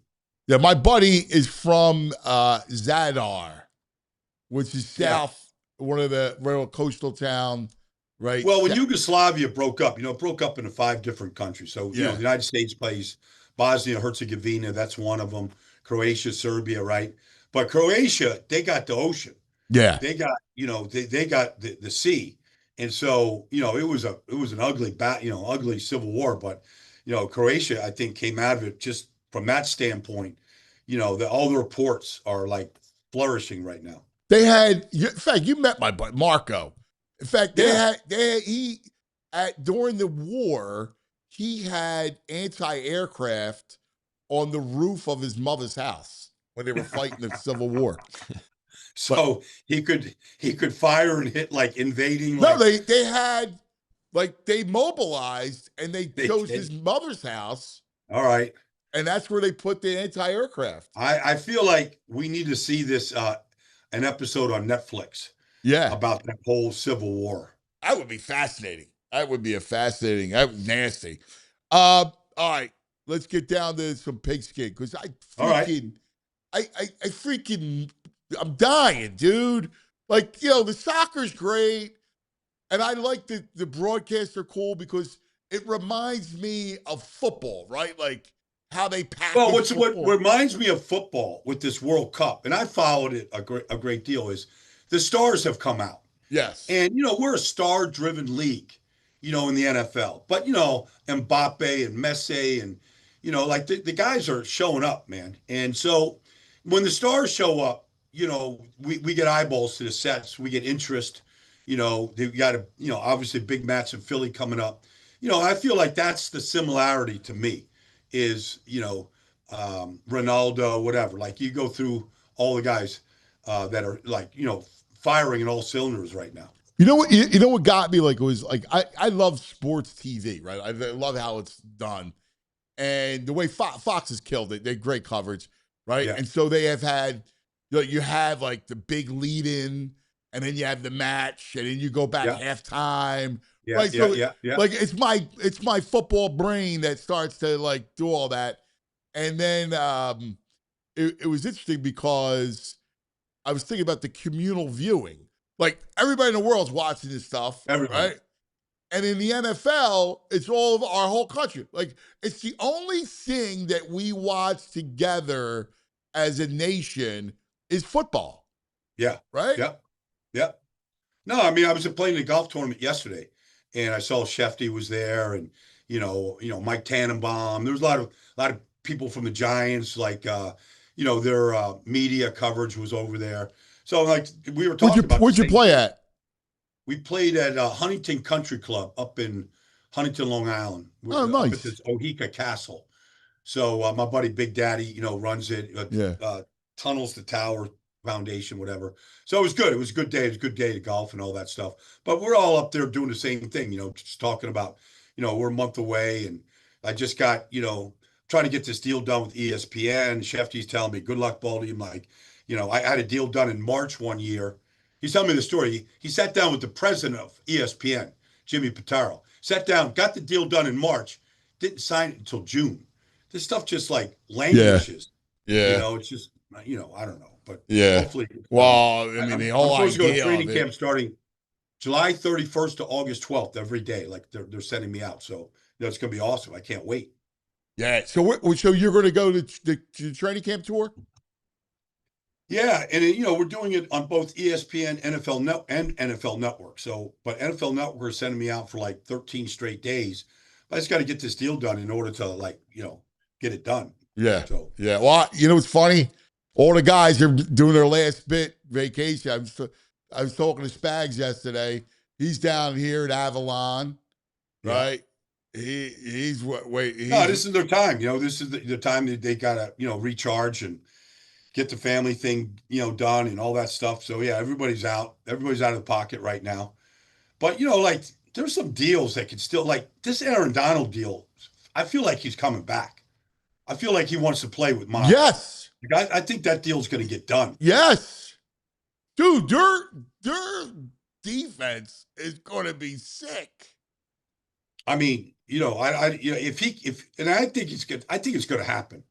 So like it's like at the very top of this thing right now in this NFL, like you better be on your game when you get to January this year.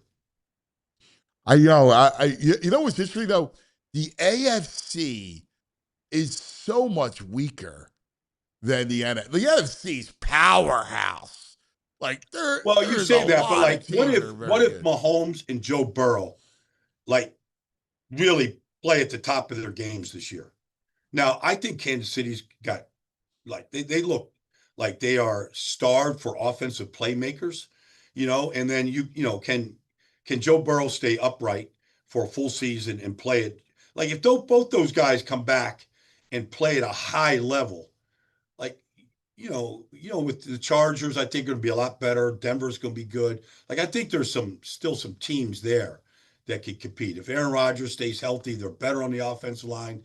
Defensively they should be okay. Like I feel like it's not quite as polarizing as it looks right now. Well, the only thing is, like, I'm with you because I actually think we were doing this whole kind of power index. Like the teams that I like I agree with that. I think Kansas City, if they can if somebody can emerge to be a weapon for them, like that you can rely on, they'll be dangerous because Spags will get that defense. They're young, but he'll get that defense at least where it's serviceable. And Mahomes, I hear, looks great. Chomping. He's Mahomes, right?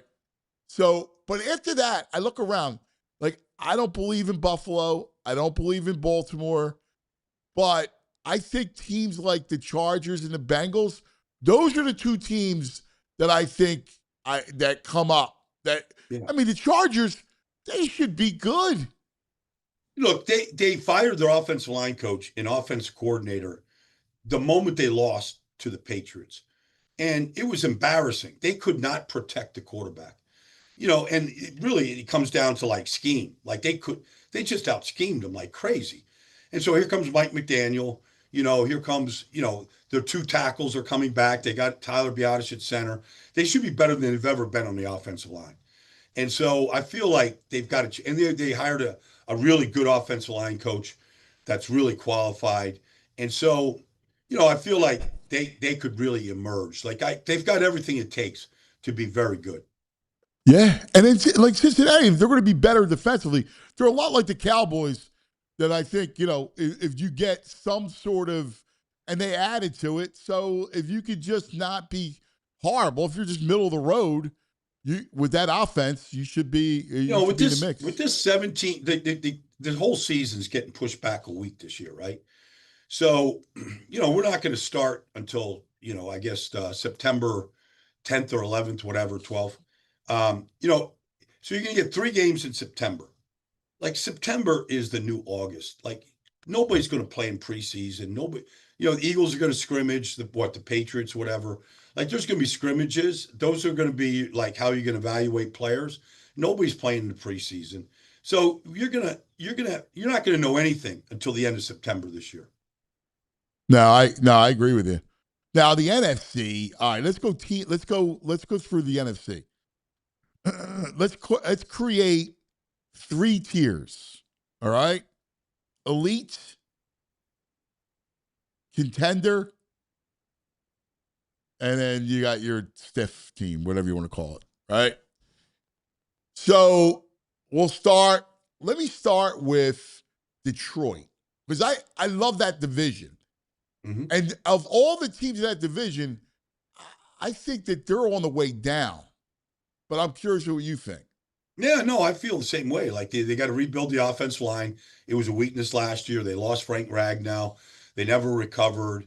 David Montgomery is gone. So many of the pieces that were part of like a good 2-year run, Dan Campbell, this whole Terry and Arnold thing was ugly. They had problems at corner last year. They had problems in the secondary last year. I don't know that that's getting fixed. The loss of Ben Johnson was real to Chicago. So I do feel like they've got a lot to overcome to get back on top right now. Yeah, it was amazing. I was doing the Nashville show, and we were talking about the Lions, and they're there against the Rams, man. They have that game won against Niners. They got that game won. They're up 2 touchdowns. And they're going for all these. They went for it 5 times on 4th down. They had the game won. Actually, they were down 20 points, and they let San Francisco come back. And I know. Sometimes that just rips your gut out. Like you don't recover from those collapses. Like you're the favorite, you're the favorite. And, and then the next year, Washington goes in there and puts up 40 something points on them. And they're the number 1 seed. Like 2 years in a row. Yeah, I mean, their defense got riddled. Remember, their defense got riddled by injuries? Yeah, they did. But, still, that's a rookie quarterback at home, that just carved them up. Cliff Kingsbury that had an answer for everything they tried to do. Yeah. And so 2 years in a row where they were really the legit favorites. Yeah. From a talent standpoint, from a scheme standpoint, from an offensive standpoint, they were all set up to make, to get to the Super Bowl. And they so you lose out 2 years in a row, and then you have a brain drain of coaches, players. It's hard. It's hard to get back there. Yeah. No, you're right. The team I love is the Bears. Yeah. Like I love that team, man. I think that team's going to be nasty. I love the quarterback. I love the coach. Yep. Well, they got to replace the center. They've drafted one and they signed one in free agency, Garrett Bradbury. That was smart. But they don't really, they led the league in takeaways last year, and almost the entire secondary's changed.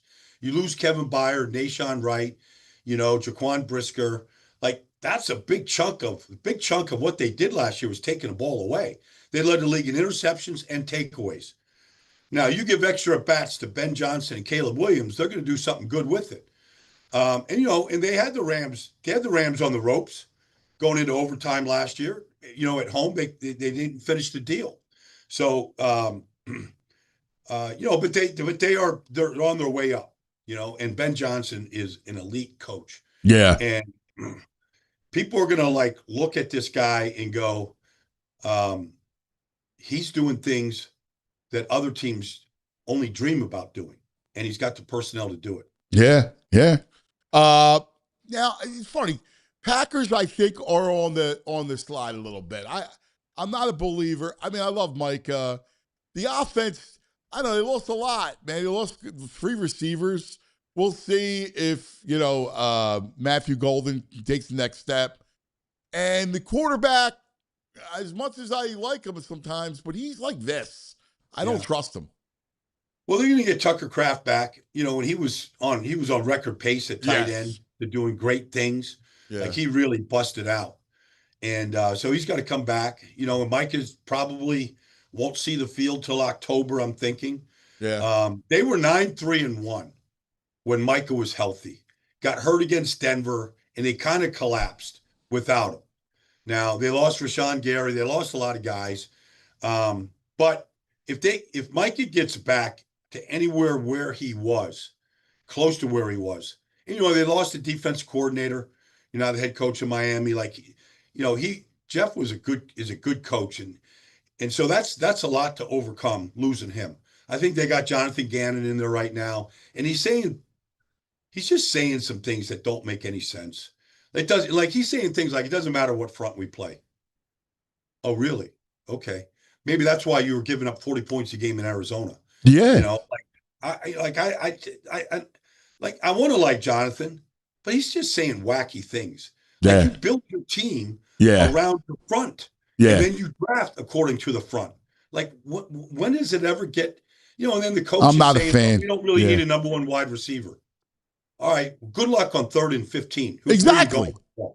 Like it's just saying some things that you don't have to be a purist. You don't have to be an NFL analyst. Things just don't make any sense. No. Some of the things they're saying. Now, the team I think finishes second behind the Bears is the Vikings. Because I think Murray, here's the thing about Murray. If O'Connell, because O'Connell's such a great offensive mind, if he can unlock a little bit from Murray's career is hanging in the balance. He's got all the weapons in the world. He's got a great arm. Got a great arm, and it's an accurate arm. Yes. How impaired is his vision at his height? Does he see the middle of the field good enough to make these throws? Now, most quarterbacks throwing the ball in the middle of the field, they all have, I don't care how tall you are, like you're going to have an obstructed view in the middle. Somebody's got a hand in your face. You've got it's just, but, can he pull the trigger over the middle? A lot of teams never thought that he could. Good on the outside, good on the perimeter, good on the run. But can he win from the pocket at a rate that's good enough to stay on the field? Yes. Third downs, that kind of stuff. I just think O'Connell's a great coach for him. He's a good coach. Coach, I'm anxious to see how it looks. Yeah. Defensively, they lost a lot. Obviously Greener is in Philadelphia and Jonathan Allen and, all the guys, all the changes they've made. But they still have a lot of good pieces on defense. They lose Harrison Smith. He's a Hall of Fame, quasi-Hall of Fame safety. They lost a lot on the defensive side of the ball. 2 years ago, they led the league in takeaways. They didn't come near it last year. So I'm anxious to see what Brian Flores does with the rebuilt defense this year. Yeah, I am too. And again, offensively, I like you got tight ends. You got a lot of stuff to work with. Yeah, Bull, you got a minute? Could we? I got to just take quick. Yeah, go ahead. Yeah, sure. You don't understand. I've been waiting for this day for a month. All right. Go ahead, man. Take a break. I'll come back. With this dude. I love him, but I all I want to do is talk football. All right. Let's take a quick TO. Talk about our friends. Let's talk about the BetPark Sportsbook online casino app. Now, VG, what do you got? You got something for us today? I'm going the obvious. Haaland to score. Haaland, going him to score. Holland. Yeah, I hear people pronounce it. Whatever. Holland. Yeah. So let's go. So you like him to score? Yeah. You got Ivory Coast, Norway. You like Norway to win? Both teams to score. France? Yeah, France. They roll? France rolls. Mexico? I'm with the Mexico. I'm going Mexican tonight. Yeah. I'm going to hang around Tamalex. Do a little, hang out with the people. I love it. Enjoy yourself. It's a home game for them. Yeah, enjoy yourself. It's a lot of fun. The World Soccer app on the BetPark Sportsbook online casino app. Check it out. New customers get 500 spins on the soccer game. Goal, collect them, plus $500 casino bonus back in the first 24 hours. BetParks.com is all the details. Got to be in PA, New Jersey, Michigan, Maryland. Gambling problem? Call 1-800-GAMBLER. For the past 30 years, Golden Nugget Jewelers has operated out of the very same location in the heart of Philadelphia. Customers from across Pennsylvania, New Jersey, even Baltimore, New York City have come to Golden Nugget Jewelers to find that perfect engagement ring, wedding band, or gift. Their staff is highly trained and dedicated to providing a personalized experience. I've gone there a couple of times. I had to replace a diamond in a ring. I had to get a necklace.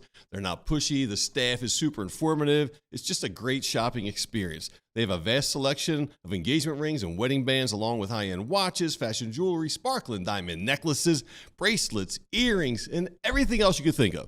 You receive a final cleaning and written appraisal with every engagement ring purchase. And Golden Nugget Jewelers, they're family-owned. They've been operating since 1987, right there on Chestnut Street at 8th in downtown Philadelphia. You deserve an expert, and you deserve the best price. Golden Nugget Jeweler, where Philly gets engaged. Visit goldennuggetjewelry.com to learn more and get that special gift. Back live at our dear departed Baldy. We missed him. It's great to have him back. All right, we did the North. The South. let's fuck with the South. I love, I'm a Stefanski guy. I love Kevin. Is Tua going to be the quarterback? Like, Yeah, I think so. think about the weapons. Bijan, Drake London, who should be Smith and Jigba, and you just re-up Pitts. Yeah. Well, Drake got hurt last year. When I was in training camp last year, like every throw that Penix made in camp when I was there went to London. Like nobody could guard him. Yeah, he's just got great range and size. Yeah. You get all those guys healthy. The offensive line returns, except for the right tackle intact. Kevin's got a good offense. And defensively, they kept Ulbrich there. They had a good draft last year. I don't know what's happening to James Pierce. He's in all kinds of off the field issues. I don't know if he's going to play, not play, but if he had 11 sacks as a rookie. Not many guys ever do that coming into this league. And Jalen Walker was really good. Like they've got a lot of pieces right there to go compete. They won their last 4 games to finish the season out last year.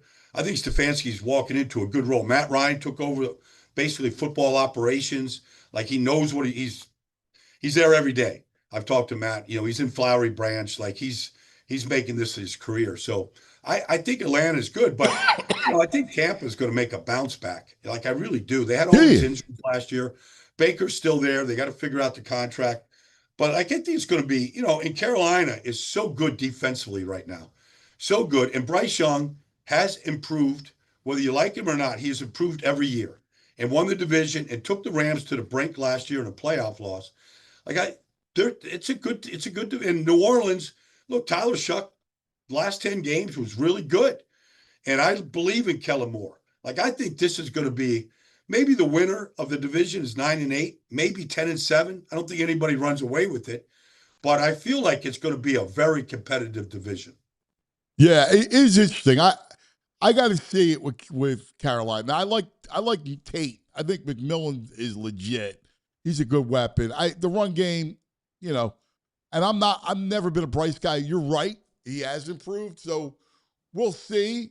I'm fascinated by Shuck. Like when he's, because you're right. Like Kellen is a very good coach and he liked him and he balled out, man. That kid balled out the second half of the year. The knock on Tyler Shuck was I think he was 25 years old when he came out. Yeah. And he'd bounced around. He finished at Louisville. But when I saw him in training camp, and they had a 200-play scrimmage when I was there, and I sat right behind with Kellen calling every play. Like, the kid can move. He's a good athlete, better than what anybody probably thinks. He's got a very good arm. Like, they rebuilt their offensive line. Like, they've got a good line in front of them right now. They just added, a great receiver, great talent. We'll see how he does. But I don't know, defensively, they got old, but they brought back Cam Jordan, who had a good year for him last year.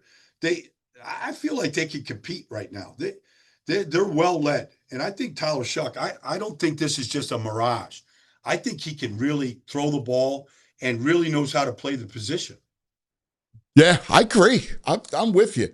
All right. Out west, you got a super team in the Rams. They're just ridiculous.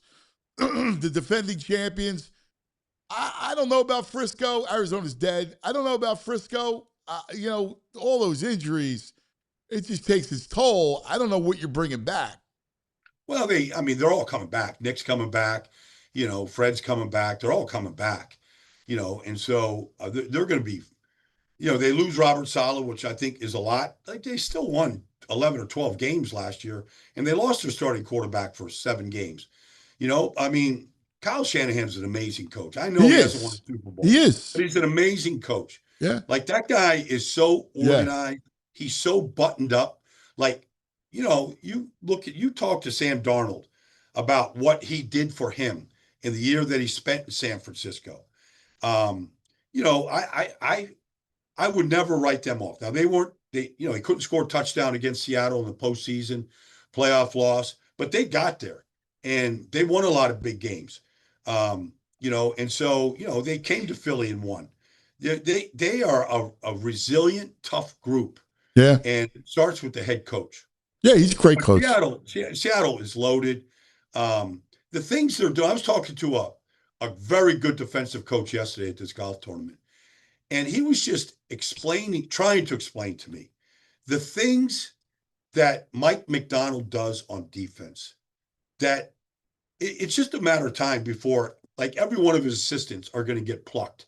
Like Kubiak got plucked this year. His defensive staff is going to get plucked. People are going to want a piece of what he's doing right now and how they are defending with the people they have. Yeah. No, you're right. All right.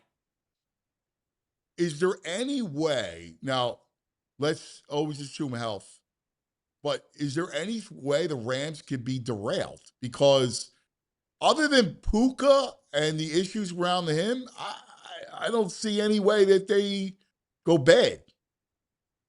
I don't either. I really don't. I mean, you got Puka, Devontae, but even the guys behind him are all, they've got 6 tight ends on the roster. Yeah.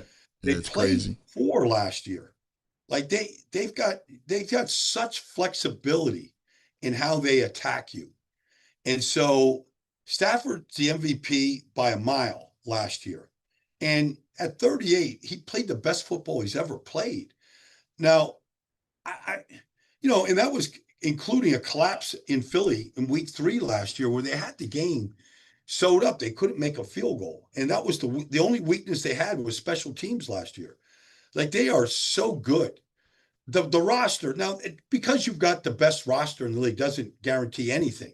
We know injuries can derail you. We know that every year is a new year. You got to get the chemistry back, all that stuff. But we know just losing to the Eagles in the postseason 2 years ago in the snowstorm, we thought maybe they were the better team then. And the Eagles won the Super Bowl that year. Yeah. So, like, they're so well coached, and they're so, I met their wide receiver coach this year, who, by the way, loved Mekhi Lemon, loved him, like, thought he was the best receiver in the draft. But this guy's going to be a head coach. Like, I know he's going to be a head coach. You can just see the youth, the energy, the mind. Like, he's going to be another head coach coming out of that system. Yeah, that's awesome. All right, East. We'll wrap with East. So let's go team by team, and we'll end with Birds. Let's start with the Giants. Harbaugh year 1. They're a fascinating team because you got to figure out, like, who is Jackson Dart? Like, I still don't know, right? Like, you're coming off losing some major guys to injuries last year, particularly with the skill. Like, who are they? Will it take a Harbaugh year to kind of get things situated? Well, he's taking the team down to Greenbrier, West Virginia for training camp. Yeah. Nobody's happy about it. It is, I've been there. It is remote. Yeah. Try getting to Roanoke to begin with and then go drive 2 hours. I love it. I love it. So, and he's going to, like, they're going to be not like, nobody knows what Malik Neighbors is. Nobody's seen him.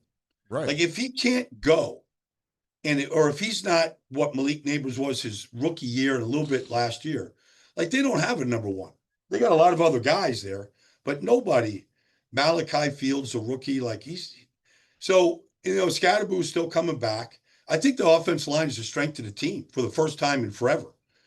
They've got a lot of depth there. They've got a lot of good players. Harbaugh will make a difference. Special teams was a disaster last year. They couldn't get a kicker. Like, they just were horrible. Like, he'll fix that. They've got major holes at defensive tackle, and they were terrible against the run last year. So, they lost 3 guys. I've never heard of it. They lost 3 guys to torn Achilles in the offseason. Yeah, it's nuts. It's weird. Yeah. It's just strange. Yeah. So they've got holes, but they'll be better, and they'll finish games better because of Harbaugh and what he's doing and the staff that they have. All right. I don't know about Washington. Again, I look at Washington. I love the quarterback, but I look at that roster and I'm like unimpressed. Well, I mean, they went out and spent a lot of money, more money than anybody on defense, and so they brought in all these Adafe Owe, they gave him $100 million. I don't know if he's worth it. Like, they made a change, Sonny Styles at linebacker for Bobby Wagner. They made some changes. Secondary was a mess last year. They blew out their coordinators. one year they're going to the NFC Championship game. Next year they're blowing out their coordinators. Like, is Adam Peters, is he like, I just don't know if they have a firm direction in what they're doing. Yeah. To blow out both coordinators after 1 year when they win 14 games, it seems like you just got to question some of the things that they're doing. Now, can Jaden Daniels stay healthy? He's a great talent. We know it. Do they have enough at receiver right now? Like, that's an issue. The offensive line just lost their starting center. That's an issue through free agency. Is the running back position good enough? Like, there's real question marks about that team. Yeah. And, the sheet pick yet again is the Cowboys. Everybody, everywhere you look, the Cowboys are coming. Are they making Brian Schottenheimer out to be like some guru? Like, honestly, like they're anointing him because of what, I'm not sure why. And I'm not knocking Brian. Right. Like, that was a tough situation last year coming in there. Yeah. Defensively, they were awful. They're trying to fix their defensive line on the fly. You let your best football player in the whole team go. Did you get enough for him? I don't know. That's a hard situation, but they make like Brian Schottenheimer is like this genius mind of offense. And, every year Dak is, he's this special player. Okay, offensively, they should be pretty good, but defensively, they got to rebuild this with a guy that's never called. I like the coach. I like the way Christian Parker is going to be sharp. I agree, but like, I think he's a good coach. Yeah. And maybe he's a riser, and maybe, he steps in there and puts this thing back together. But they couldn't cover anybody last year. No. They couldn't play any defense. No. At all. And so that's a lot to improve upon in one off season. And maybe Parker's the guy. And maybe we're all going to find out how good of a coach he is. But they need him to be good, and they need everybody, from Quentin Williams to Kenny Clark to, Rashawn Gary. Like, they need these guys to step up and, have 50 sacks this season. What's nuts is I was with somebody. I was at a wedding, and I with someone from the Cowboys who actually came here, and we were talking, and they are feeling great. Like, they're feeling great. And man, it was like all the mic, because I was like, you guys, I don't understand how you guys messed up the Micah. And he goes, who? Mika? Okay.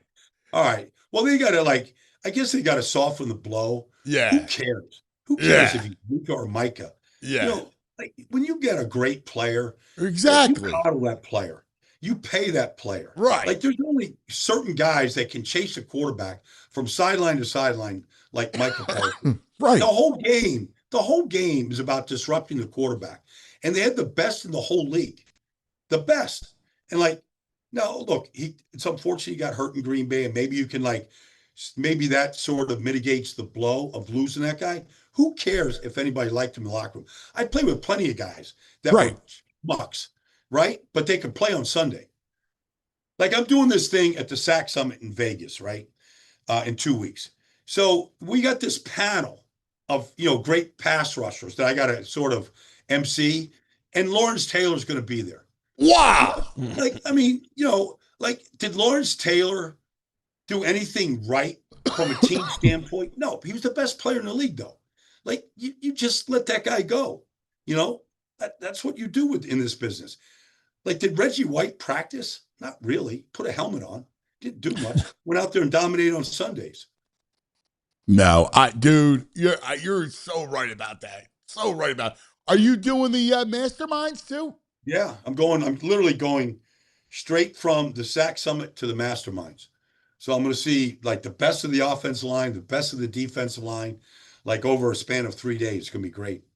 Yeah, that's fantastic. Are you kidding me? Yeah. That's going to be the O-line mastermind. I want to go. That's going to be awesome. You should tell Howie that they should go sign Von Miller. Go fix your defensive line. Go get him. Like, that guy he had 9 sacks for Washington last year, playing 30% of snaps. Yeah. That guy is a culture, That guy is still like he'll be out there at Sac Summit. He's still training like he's 28 years old. Yeah, he's amazing.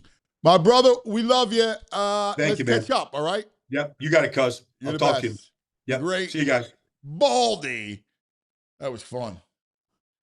Football overload. Yeah. Save the Eagles because we're going to get all into the You're ready to go today. Yeah, with Franny Films coming up. I know. I mean, I mean, I've enjoyed the World Cup, but I need some football, man. All right. I hear you. After Nola, I hear you. I got to get some football. Well, you missed it.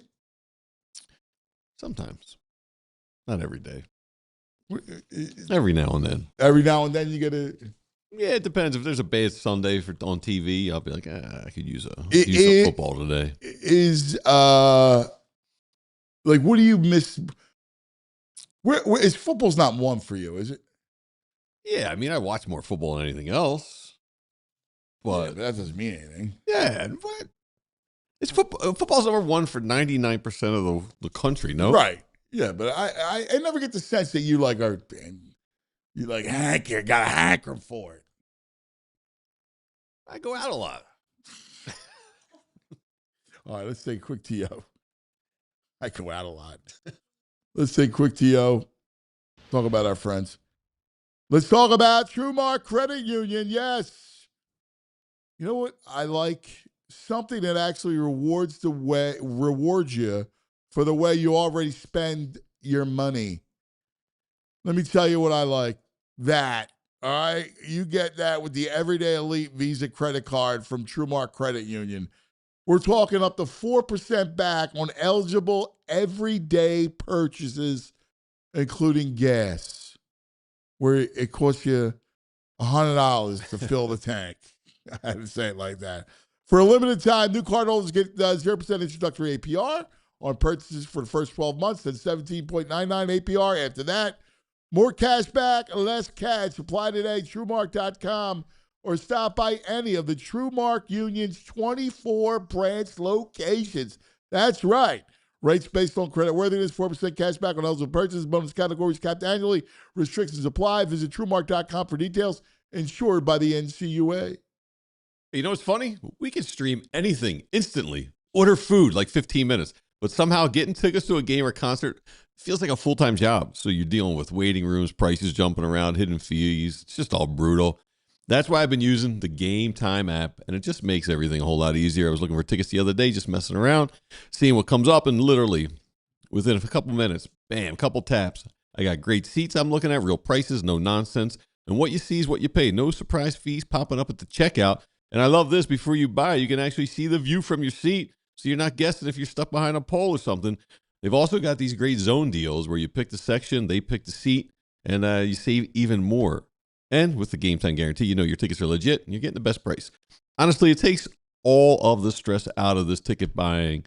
If you're trying to hit a game, a concert, whatever, it's the easiest way to do it. Take the guesswork out of buying tickets.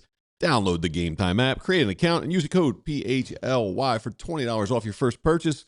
Terms do apply. Again, the code is PHLY for $20 off your first purchase. And go download the Game Time app now. All right. Coming up, little films in the Love Philly. We got VG's Nugs to get to. Do you know how many Sundays there are left until it all happens? So the first weekend? Yeah. I saw my man, Scott Hansen from the Red Zone. He tweeted it out. Did he? So I'll say what? Where are we? We are... So Sunday's we're around the 4th. Saturday's the 4th or Sunday's the 4th? Saturday's the 4th. So then you figure 4, what are we, 8 Sundays, 9? 10. 9. He tweeted on Sunday, 10 Sundays till football. 10 Sundays until football. So we're close. You're getting there. It's not even 3 months. Yeah, that's a long... Well, I mean, training camp makes it palatable. Oh yeah, and then once you got the Hall of Fame game, you're rolling. And then once you got college, like I'm good with that. So it's week 0's earlier. You probably You're probably like it's not earlier. Probably like 8 weeks. Week 0 is not before week 1 of the NFL. Oh, it is. Oh yeah. Oh yeah. But I thought you meant earlier than normal. Oh, no. It's not. Like that's my beef. Week 0 needs to be a lot earlier than that. A lot earlier. Yeah. Like July 4th. Should We be start our. our. That's the way you'll like the holiday. If week 0 is July 4th, then you like the holiday. Yeah. Some football. If Freedom Bowl. Yes.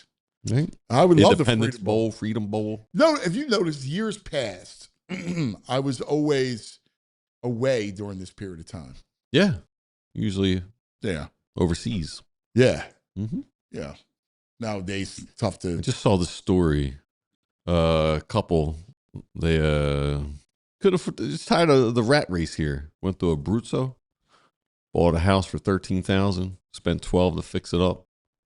They're living off no rent, really, no mortgage, really. Everything's reasonable. Life's less stressful. Oh, dude, I got news for you. Yeah, They're like, our pre-K is $70 a month instead of like $300 a week. It's like another world over there. Pre-K. What? Yeah, for the kids. They send their kids to pre-kindergarten. Oh, it's what? $70 a month, they said over there. Really? Mm-hmm. Hey, listen, man, it's a good way of life. It seems like it. They seem very happy. The Inquirer did a whole write-up about these people. Oh, really? Yeah. Yeah. No, believe me, there's a whole world out there. All right, our Love Philly hour's coming up. Franny Films kicks it off. Joe 76 says you got 8 more Saturdays. 8 more Saturdays. Okay. It starts on Thursday. Oh, there you go. Wait, is week 0 on this? What's week 0? Let me look at. I got to find out. You laughing at, Julia? Week 0? Sounds ridiculous. It's ridiculous. It's not. Week why, 0 why sounds is that ridiculous. Week Who 0. Who was I just talking about? Week 0 with? Yesterday with Meg. Yeah, with Meg. With Meg, yeah. Yeah. She doesn't like it. Yeah, well, I don't understand. She's a love PR marketing I guru. think it's great. It is cool. Yeah. Week 0. Nothing cool about week 0. Yes, there is. You got no sense. you got nothing. Oh, week 0. North Carolina, TCU. I'm in. Sacramento State, Eastern Michigan. I'm in. What's the date? August 29th. Yeah, see, it's late. That should be August 15th. Right? Big USC, San Jose State. Oh, dude, you're not watching? I am. The USC's minus 36. Oh, whatever. I don't care about the spread. I want to watch it. We start our workouts. Moscow starts his workouts next week. Football? Yeah. Okay. Does he prepare for that or no? Does he take a vacation leading up to it like the NFL guys do? Or does he prepare like he's trying to get in shape for the first week of workouts? No, it's not. It's it's an individual thing. Oh, I got you. Yeah. They don't start their real stuff until the end of July. Okay. Yeah. I remember when I played high school basketball, you had first day of practice, then you had to be able to run an 8-minute mile. Yeah.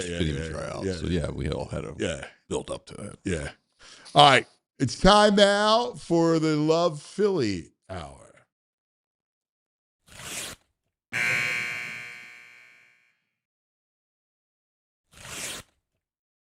Philadelphia doesn't pretend. Philadelphia is.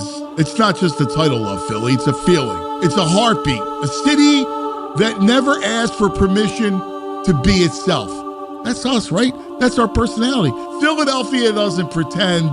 Philadelphia is. And now in 2026, the world comes back to Philadelphia. Not just to remember, but to celebrate. The show isn't just about what's happening. It's about who we are while it's happening. Because Philadelphia isn't a backdrop. It's a character. It's the voice that tells it like it is. The guy at the end of the bar who doesn't sugarcoat a thing. It's the family that's been on the same block for generations. It's the artist, the athlete, the builder, the believer. It's the lifer, the dreamers, the grinders. It's all of us. And that's what Love Philly's about. We're going to sit with people that make this place go. The ones who built it, the ones carrying it, the ones pushing it forward. The legends who left their mark. Not just the championships, not just the headlines, but the moments in between. The way the city shows up for itself, the way it refuses to be anything other than real. And through it all, we're going to remind ourselves and show the world what Philadelphia is. It's not just a stereotype. It's not a punchline. It's a foundation. It's a force. It's a city that gave birth to a nation and never stopped building. So as the country turns 250 and the spotlight finds Philadelphia again, this is our moment to tell the story the right way. Not polished, not filtered, real, authentic, proud. Because this city just doesn't rise to the occasion. It defines it. This is Love Philly.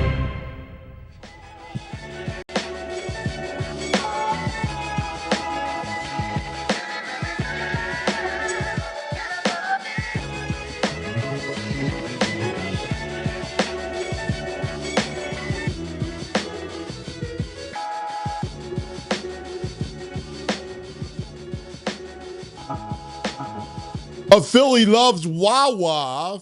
Thanks to our friends at Wawa for sponsoring Love Philly. Wawa loves Philly, and we love Wawa. We love David Murphy, too. Wawa.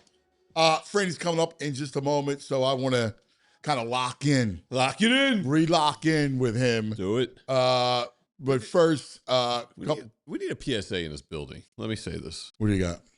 Nobody, I don't think anyone here's worked at a restaurant. We have 2 containers full of snacks and goodies. These are things that rodents love. They're in plastic containers. No one secures the lids. They're all cracked open. There's going to be a party in here and ruin the whole batch of food we have in there. We got cheese crackers, peanut butter crackers, everything. So please, PHLY people, please just secure the lids. Save us from the vermin. Franny's not guilty of that. I don't even know if I see Franny digging the containers. I don't think so. He's a clean eater. Yes. Yeah, I don't think he messes around. I think that's a bro thing. Oh, it's definitely a bro thing. It's a bro. It's always the bro. Yeah. He's always rushing to get to a meeting, so he doesn't secure the top. Right. Top. It's definitely a bro thing. Mm-hmm. Bro, or it could be Nola, since we're blaming everything on Nola. I can see Nola being lazy with the container top. He's fatigued these days. He can't get the lids secured. All right. Let's take a quick TO, come back with Franny. And I want to pepper Franny with a bunch of questions. Pepper Franny. All right. First, a word from our friends.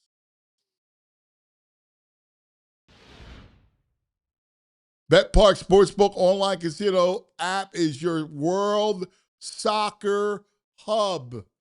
Oh, it's all right. Now, again, today, your best play is who? Holland, Ivory Coast, Norway, both to score. All right. I'm doing a parlay right now. Goal scorer, Mbappe and Holland. Pays plus 172. For both those to score? Yeah. That's it? Mbappe's minus 190. To score? Yeah. Wow. Yeah. He is a stud, Mbappe. Yeah. He's a stud. You can check it out. The World Soccer Hub's got it all. Player props, like VG just said. Any which way you want to play it in, all the baseball. It's right there. New customers get 500 spins on the slot game. Goal, collect them. Plus, up to $500 casino bonus back in the first 24 hours. BetParks.com has all the details. You got to be 21. You got to be in PA, New Jersey, Michigan, Maryland. If you have a gambling problem, please call 1-800-GAMBLER. And then let's talk about our friends from Xfinity. That's right, Xfinity Wi-Fi. Wouldn't it be great? You can have this. To have this super intelligent Wi-Fi that makes everything in your house work together. Like, I don't know about your house. My house is the big ones in the basement playing video games, making all kinds of weird noises. And the little ones upstairs playing video games, making all kinds of weird, they're screaming. And I'm in the middle trying to watch a game, right? Like, so I'm on the floor, upstairs, downstairs. My wife's in her lair, the bedroom. And that's how it works. But we all are online. She's on the iPad studying Italian. I'm watching sports. They're playing video games. And the Xfinity has it all working in perfect harmony. That's right. No annual contracts, no hidden fees. Xfinity's best equipment included. Lock in your price. Unlock the possibilities with Xfinity. Learn more. Xfinity.com. Xfinity. Imagine that. Select plans only. Restrictions apply. Now on the Xfinity mobile call-in line, St. Francis. They do not crave food nor drink for nourishment, for they exist solely on the glow of the all 22 monitors. They are the Leatherheads, and he is Franny Films. Good morning, St. Francis. What's going on, guys? Franny. So, are you? You're never in the snack bin. I've never seen you in that snack bin. See, this is one of my superpowers, is that I am very stealthy when it comes to going into the snack bin. And it's to the point where now you don't know that I go in, and you don't know that I get out of there either, because I do shut the lid behind me, VG. So Nice I am work. not Thank guilty you. of this. So I get in, I get out, I grab what I'm there for, and I'm moving along. Yeah. Because once you see one or two vermin turds, it's over. The whole batch is ruined for the most part for me. Oh yeah, that's it. So I mean, what are we doing here? Yeah. We do live in a society. just shut the. It's not even like it's anything in depth. You just snap it on the top. It's very simple. What is your snack of choice, Francis? There are a couple things in there that what I am partial to that I think a new addition is those Bueno bars. Those chocolate bars. Ooh, the Kinder makes some good chocolate. That Kinder chocolate. Yeah, that Kinder chocolate pretty good. What's a Bueno bar? It's Bueno. Well, what is it? Muy bueno. It's just the chocolate, Muy chocolate bueno, bar. Yeah, it's the Kinder. I'll go get you one. Well, you don't. What is the wow? All right. Make sure he shuts that lid behind him though. Yeah, That lid better not be open when I get in there. See, you know the guy who's guilty is the bro. Like the bro. I think you're right. Yeah. And yesterday he's walking around. Because he wears these flip flops, you just hear the slap of his foot, like throughout, and it slaps. It's not even a thud; it's a slap. Yeah, he can't sneak. He's not sneaking anywhere. Not with those things. No, not at all. This is the Bueno bar. That's it. Crispy, creamy chocolate bar. It's delightful. It's good. Yeah, that's taste. nice. I don't want it. Taste it. I'm out. Yeah, you're in. You guys. Just take a little piece off the top. They I break off. I'm Yeah, not they a break chocolate Do it guy. for the show. I'm not a chocolate Do guy. it for the I show. don't like it. I like more of the.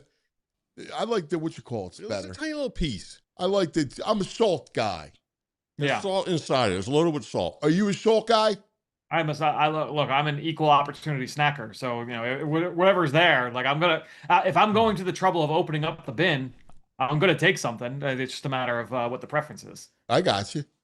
You know the underrated Sun chip is decent. Dude, Love we a Sun blew through that box of sun chips. They're fantastic. They're baked too, Yeah, not fried, so they're better for you. Yeah. No, the green bag, the French onion flavor. Yes. Oh, yeah. Yes, that's the bag. I'm That's the with move. you. The That's the green, move. the green onion.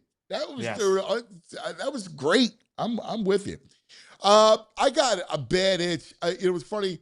Coach Spags is in down the shore, Okay. and so he called yesterday. We were chit chatting, and I like all of a sudden like this is it. He goes, I go, what's your schedule? He goes, I'm here for the weekend. I go away a couple days, back on July 12th. And then it's business. Yep. And I started to go, oh, it's been. So like July 20th, it starts later this year because Labor Day's later. Yes. So everything's kind of pushed back. Correct. So Yeah, I'm going through the same thing. I've just because there are a few scouts that are like that work for other teams around the NFL that are local to this area that reach out to them like, hey, they gotta get coffee before, and it's like, oh, like all right, we do have a couple weeks left before. So I was literally having the same conversations this week with some people around the league. It's like, oh, like before you kind of hit the road and you're gone for 6 months. Let's catch up. And I thought, oh, it's really like next week. It's like, oh no, we got one more, another week, 10 days after the 4th of July week. So yeah, it's a little elongated this year. Yeah. Let's kind of go through some questions. Just I want to go hit you with a pepper of questions, starting with the Eagles. So if I ask you who's going to have a breakout, right? Like, who do you see to go, you know what? Is it Moro Jomo, right? Because it's a contract year. Is it Grenard? Like, I like Grenard a lot. I think Grenard with Vic has the breakout. Everybody loves Jalix for good reason. Contract. Defensively, who's your breakout? Yeah, I mean the big thing is like there's breakout for us locally, and then there's the breakout on like the national stage. And I said last week on the show that I really feel like Moro Ojimo is going to be getting $100 million next spring, and so I do think that he'll be a guy that kind of elevates to that level of national prominence. So to me, that would be one person that nationally I think will be more of a household name. I think for our purposes, I would say, maybe we hope, you hope to see Jalix take that next step. I'm also looking at Drew Makuba. He would be another guy that I'm looking at and saying like, all right, like I think that would be ideal. I think they would love if Drew Makuba is able to kind of elevate to say like, all right, he's that kind of impactful starter on the back end at that position that make you feel pretty good, just because I think you know what you're getting with Marcus Epps opposite him. But if Makuba comes back, he's healthy. We saw some good flashes before he got hurt down the stretch last year. So if he's able to come back and make that step, that I think so there are some people in the building anticipating that. I think that'll go a long way. The thing with him is he's around the ball. Yeah. Yeah. Look, the guy's played a ton of ball. 3 years at Clemson, 1 year at Texas. He came in and started from Jump Street for Vic Fangio, which is a good sign. There were some bumps along the way early on in the season. We remember that Tampa Bay game where there's some scrambles from Baker Mayfield. They're explosives down the field where he got a little bit nosy in coverage and kind of took himself out of position. But this is a guy that has played a lot of ball. He's around it whether it's run game or pass game.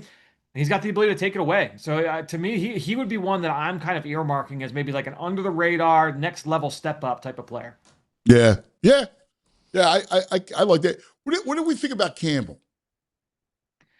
I'm excited for Campbell. I am, because I thought we saw plenty of things to get excited about last year before he basically, I mean, he was benched, right? He was benched for Nakobe Dean, and in the moment we talked about that as like, I get that they're a better team right now with Nakobe Dean in the lineup, but I don't want to give up too much of this, like these growing pains for Jahad Campbell, just so that he has to go through them again next year. But I do think that we saw plenty of what made the Eagles so attracted to him in the pre-draft process, where you see a guy that is big, he's athletic, he can play downhill, he can play in reverse, he can rush the passer a little bit, whether it's from depth or down in the line of scrimmage. He can give Vic Fangio that front versatility and multiplicity that we know that he likes to be able to do. So to me, I'm excited for Campbell. I do think a lot of it is, all right, how is he coming along mentally, in terms of like knowing the assignments, knowing the play, all of that stuff. Just because, again, he's pretty green to the position still.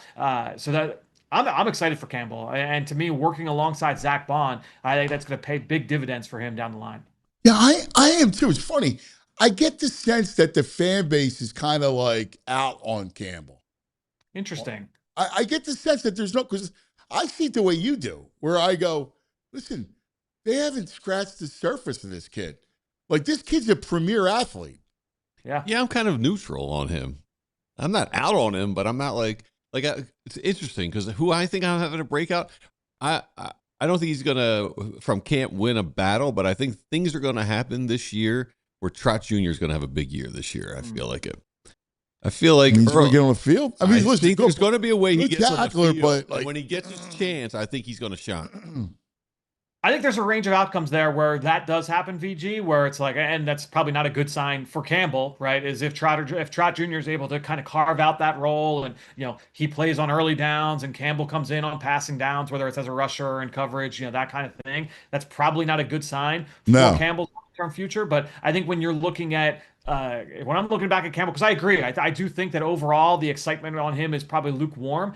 If you had just taken his season last year and flopped it, right, where he starts the beginning of the year on the bench and then comes in, and the things that he showed weeks 1 through 7, where again, it was up and down. It wasn't all great. It wasn't all sunshine and rainbows. But if you take those first 6 weeks and you put them in weeks, we'll say 12 to 19 or 12 to 18, you say like, all right, like I think there's an excitement level there for Campbell. And I think that just the fact that Nakobe came in and that dominated that part of the dynamic where it was like, oh, like Nakobe's back and look what he means to this defense. And all right, well, we're going to put Jihad on the shelf a little bit. I think that kind of stagnated the excitement level for a guy that's got a lot of ability.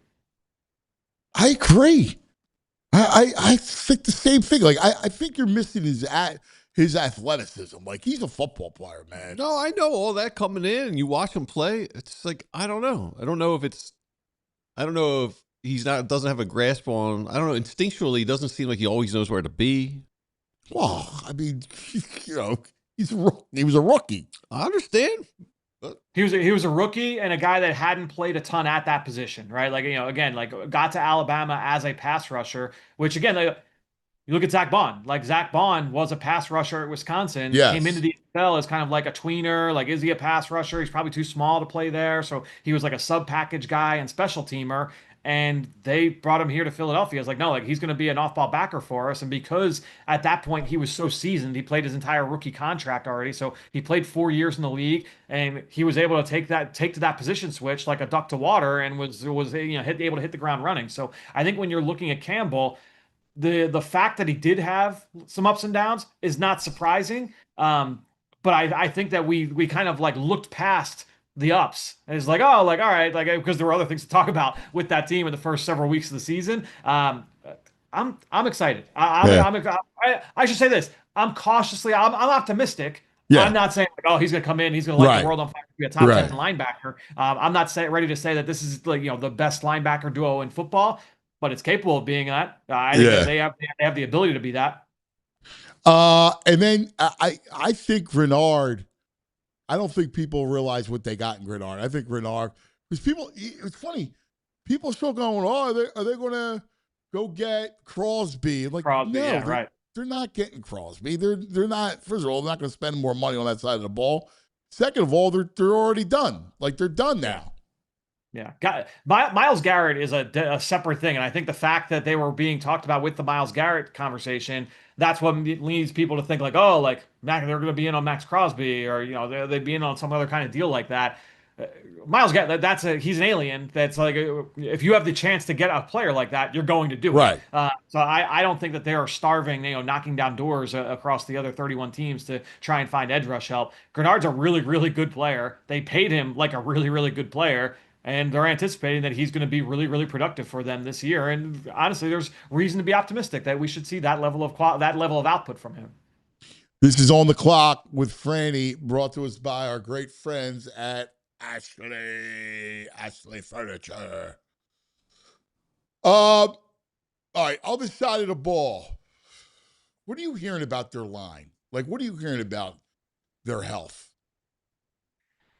I think that there's optimism about the health. I don't think that it's like, oh yeah, like, oh, we're good, like we're off and running. But I think that it's like, all right, like, these guys are certainly healthier right now than they were 12 months ago. And obviously it's a longer off season. Those guys had a little bit more work done. I think that when you're looking, especially with Juergens and Dickerson, is my guess is we are seeing versions of them that are closer to 2024 than certainly what we saw in 2025. And if now long term, when you're looking at Dickerson and what they did redoing his contract and things like that, I think that that's probably a precursor to maybe his career is not as long as what you may have hoped. And that was a concern for him when he was coming out. When he was at Florida State and Alabama, like, this is a guy that had, I think it was something like 3 season-ending injuries in 4 years, like something like So the issues that he has had here in Philly didn't start here in Philly. This has been a lingering thing with him, but he always finds a way to kind of bounce back and gut through it and still maintain that high level of play. So I do think that the versions we see of them this year are going to be closer to what we saw in that Super Bowl year. Is it going to be quite to that level, especially with Dickerson? I don't know, but you're certainly hoping that you can get that with Juergens, where he was clearly just not the same level of player last year, like physically, like did not have that same ceiling last year compared to the year prior. When you're looking at this offense, we're like, what are your realistic expectations? Like, what do you want to see coming out of it? And knowing that it's going to be a work in progress. That's the thing, is that I'm going in expecting there to be some ups and downs early on. I would expect, like, because of the talent level, there are going to be some highs. There are going to be some really good moments in the first month of the year, but it's just like every other season where, and we talk about it and we will talk about it, is like finding that identity and understanding what they are and what do we do well and what do we not do well, what do we want to whittle down and what do we lean more into. Like there's going to be that feeling out period. Maybe it's weeks 1 to 4, maybe it's weeks 1 to 6. Whatever it is, you hope it's shorter rather than longer. But however long it takes to find that secret sauce, that you hope to find that. So I'm expecting ups and downs to start, but it's a unit that should ascend. And when you still have Jalen Hurts, Devontae Smith, Saquon Barkley, Dallas Goedert, that offensive line, like that should be enough to get you where you're in the top half of the league in a lot of the major categories. But you're also hoping that the fact that the offensive line is healthier and that with this scheme and with this identity and all the things that we've talked about this entire offseason, that helps elevate those even more. And that brings along some of the other question marks. Hey, they don't have that established number 2 guy that's got a lot of pelts on the wall opposite Devontae Smith.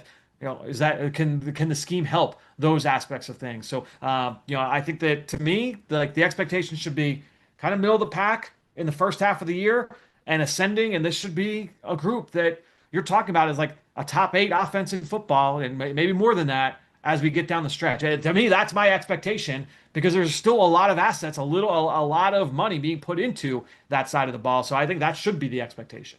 Wow. You think that they could be a top 8 offense in football? They have the talent to be, yeah. And I think when you're looking at what this offense let's play what this team could be, awesome.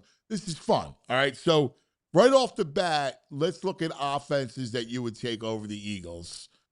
All right, so we'll start in the AFC. Cincinnati. I don't know what you think about Baltimore, Buffalo. Should be better. Yeah, I think that to me, when I'm looking at Buffalo, like talent-wise, you're probably like on par with those groups. And that's what I mean is like, it's not necessarily like where am I drafting them right now, but by the time the dust settles and we get to the end of December, I would hope that this is a group that's operating as a top 8 offensive football. This is the top quarter of the league, right? So like, wow. To me, like that would be the hope, is that you are ascending to that point. Now, it's not going to finish that way because I would imagine you're expecting that they're no. I know exactly what you mean. I just find it fascinating that you think that they could it's not in the actual rankings, but in your mind that they could be a top 8 offense without AJ Brown. Like I don't know that they can get to that point. Now, we have a tendency. It's weird because we almost overlook Saquon. Like, right. We almost overlook that. Yes. If you can unlock, which is going to be the whole key to their offense, is all going to be, we always talk about the quarterback, it's going to be, focus is going to be on getting that run game going and Saquon. And if you get Saquon cooking, everything else can go from there. All these elite offenses, you have something that is like the ceiling raiser, right? Like something that is your engine, right? That is propelling you forward. And, for some teams, you look at Buffalo and you say, all right, like Josh Allen is what makes that offense go. You look at, San Francisco and you say Kyle Shanahan, that scheme, that is what makes that offense go.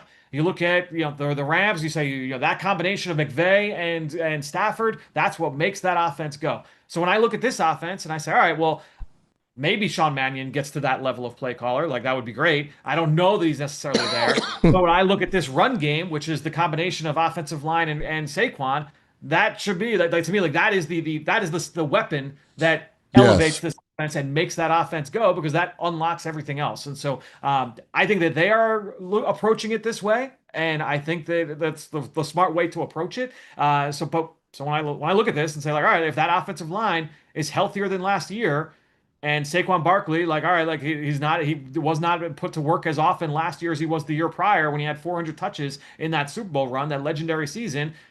Yeah, like I think that is the facet of this offense that can elevate them to that level. Yeah. Listen, that's interesting. I think you're right. I think it could. I'm a little concerned. Like, I'm concerned with the tight ends. Like, you got, Goddard, who is always hurt and had a great year last year, but, is that going to happen again? And then you got the kid, and we'll see. Like, he's going to be, that's going to be a whole project. Yeah, I mean that's to me. I said this on the show. I want to say it was like early May. I know Bo and I were talking, and I made the point. I said there is maybe no other facet, and we'll say like non Jalen Hurts. Like obviously, like if Jalen Hurts is Right. playing lights out and he's like great Yeah. with the scheme, that raises everything, right? But aside from that, there's probably no other aspect of this team that will determine the level of the offensive output than if Dallas Goedert can return to form. If Dallas Goedert is Dallas Goedert of yesteryear, then this offense has the ability to be really, really strong because his ability to impact not as a pass catcher, No, but to block as a it. run blocker. Yeah. Like that to me, like that is as important as anything else. And that sounds silly in 2026. No, it's true. But to me, like if you've got that level of player, like San Francisco with George Kittle, and honestly, it's what like the Rams were getting at with all of their 13 personnel stuff last year that now is like taking the league by storm, and it's a huge topic this entire offseason, is the idea that you can you could threaten a defense from with the run game and the pass game,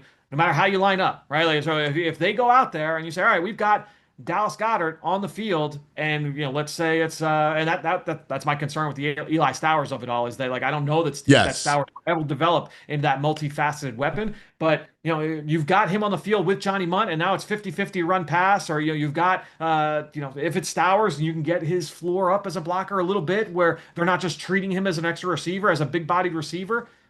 That's to me, like that is the secret sauce to success in today's NFL, and honestly in most years in football. But I do think that will go a long way towards this team's success this year. Yeah, I think you're right. Listen, because he did not seal the edge. He was not good last year.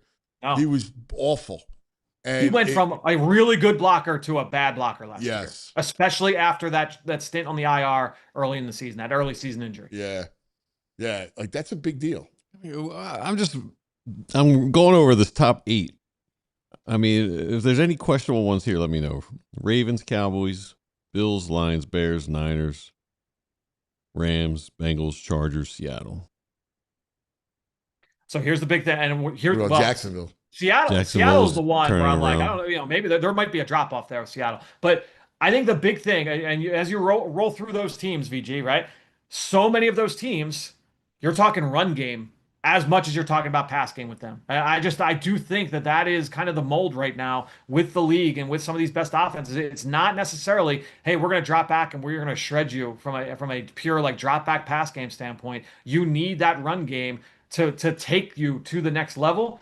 And if the Eagles have an elite run game, which is what they had in 2024, I think that's what gets them there. And so that's what I would be hanging my hat on is I'm looking at this team and saying, all right, Saquon Barkley, offensive line up to snuff, tight end blocking up to snuff. If they're able to stay ahead of the sticks and keep things efficient, and you still have those explosives, all systems go for this offense, and you should be able to hit that mark of, again, I'm not saying top 5, top 3, top 8. They're the 8th best offense in football down the stretch. That's to me like that's the goal. They're an NFC Championship game if they have this defense and a top 8 offense. But there's a lot of ifs going right with an offensive line, with no A.J. Brown, with the first-time play caller. To me, like when I think of like the A.J. Brown, like they had an embarrassment of like A.J. Brown, Devontae Smith, Dallas Goedert, Saquon Barkley. That's just that is the ecosystem that every quarterback would love to be able to have. Every play caller would love to have. And so I think that, like losing A.J. Brown sucks. They're a worse team without A.J. Brown. But I'm also not going to say like, all right, they lose A.J. Brown. All right, this is the 20th best offense in football now, right? Like I look at a lot of those teams that you pointed to and say like, all right, like Dallas has a great 1-2 punch at receiver. Who else am I? I'm like, saying like if you're looking at Dallas 1-2 punch, if Dallas lost CD, right. I mean, don't you think you would as an analyst think, the offense is going to take a step back? They lost CD Lamb. But honestly, I would point to their offensive resurgence last year as more of the Clayton Adams, who's their offensive coordinator, and the run game, like that arrival, as opposed to George Pickens' arrival, because they both got there at the same time. And I think a lot of people, well, George Pickens really took them to the next level. To me, I look at a healthy Javonte Williams with their Clayton Adams, who was like a run game, specialist there, as saying like that's the reason why. Yeah, they ran the ball. To Franny's really point, they were able to run the ball. Like Javonte Williams, that was shocking to me how well he played, and I thought that was a huge key to their success. That allowed them to go take shots. and go down. I mean, Seattle's offense was awesome last year. Seattle did a great job. Outside of Smith and Jigba, like the number 2 receiver on that team, I'm like, all right, that doesn't scare you. That doesn't like blow you away. You're like, oh man, like I don't know how we're gonna get ready for that depth at pass catcher. So I don't think you need great depth at pass catcher, but what you want the scheme to start to take care of some of that stuff. And I think that's what they're hoping to solve here with Sean Mannion and what he's bringing to the table. Yeah. Yeah, you know, I was brought this up with Baldy. The team that's interesting to me offensively, it depends on who the quarterback is, and whether or not they get any kind of quarterback play. But if you're Atlanta and you go into it with those 3 guys, like you got Bijan, Drake London, and Pitts, and Stefanski's a really good offensive mind. Yep. That's a great trio. Like to me, it's who's your running back, tight end, and number 1 receiver. Like that's going to be and obviously your O-line, but when it comes to the skill guys, boom, boom, boom, who you got? And Atlanta's got a lot of weapons there.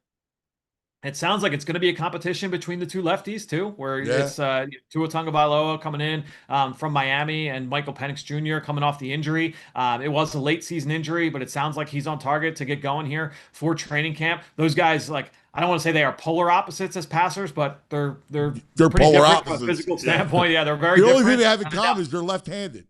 Yeah, and I would say like both guys want to live in the pocket, like they want to be. The Penix has athleticism but does not utilize it. So, I think a lot of it is like, all right, he's like the big arm, strong guy that can access all 3 levels of the field. Whereas Tua, you're playing in a much more confined area from a pass game standpoint. So, who do they trust more? That is going to be fascinating to watch that play out. And I do agree that they've got a ceiling there because of the talent around those guys, but. Can they stay healthy along the offensive line? And then, can they get suitable quarterback play? That's good.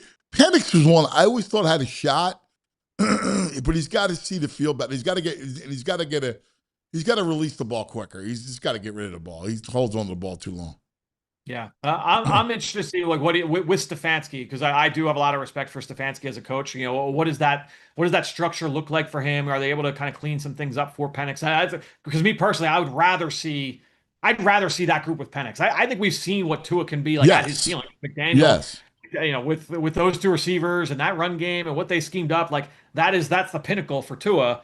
I think you can get more from Penix. So I'm hoping that they come to the decision that it's Penix. And a lot of that is like, what does Penix do for them here this summer? But I'm hoping that Penix is able to put his best foot forward and we can see the best version of that team. It was funny. Somebody asked me the other day, I was on some national show, and they're like, well, who's the version of Smith and Jigba? Like he was unstoppable last year. Who could do that this year? And I said Drake London. He's got that ability. I mean, he's already been like such a target monster, but again, that offense has been like so volatile, so ups and down. Yeah. So, to me, like in terms of who can kind of elevate, because he just got paid. I mean, he got paid big time money. Yeah. He's up there with JSN already. So from a pay quality standpoint. So that will be interesting to track.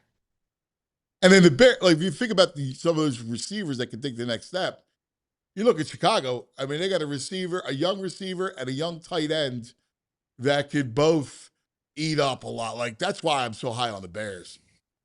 Yeah, and look, if there's a chance that is a better team with a worse record compared to the 2025 version of themselves, just because they had some of those late game heroics and some of those really improbable victories, like they could have a worse record and still be a better team. And Caleb Williams being a better quarterback than what he was last year, where they just you roll the dice and sometimes it rolls in your favor, and it rolled in their favor often last year. Both like as a team and then also like micro for Caleb, where maybe that goes the other way and it regresses back the other way.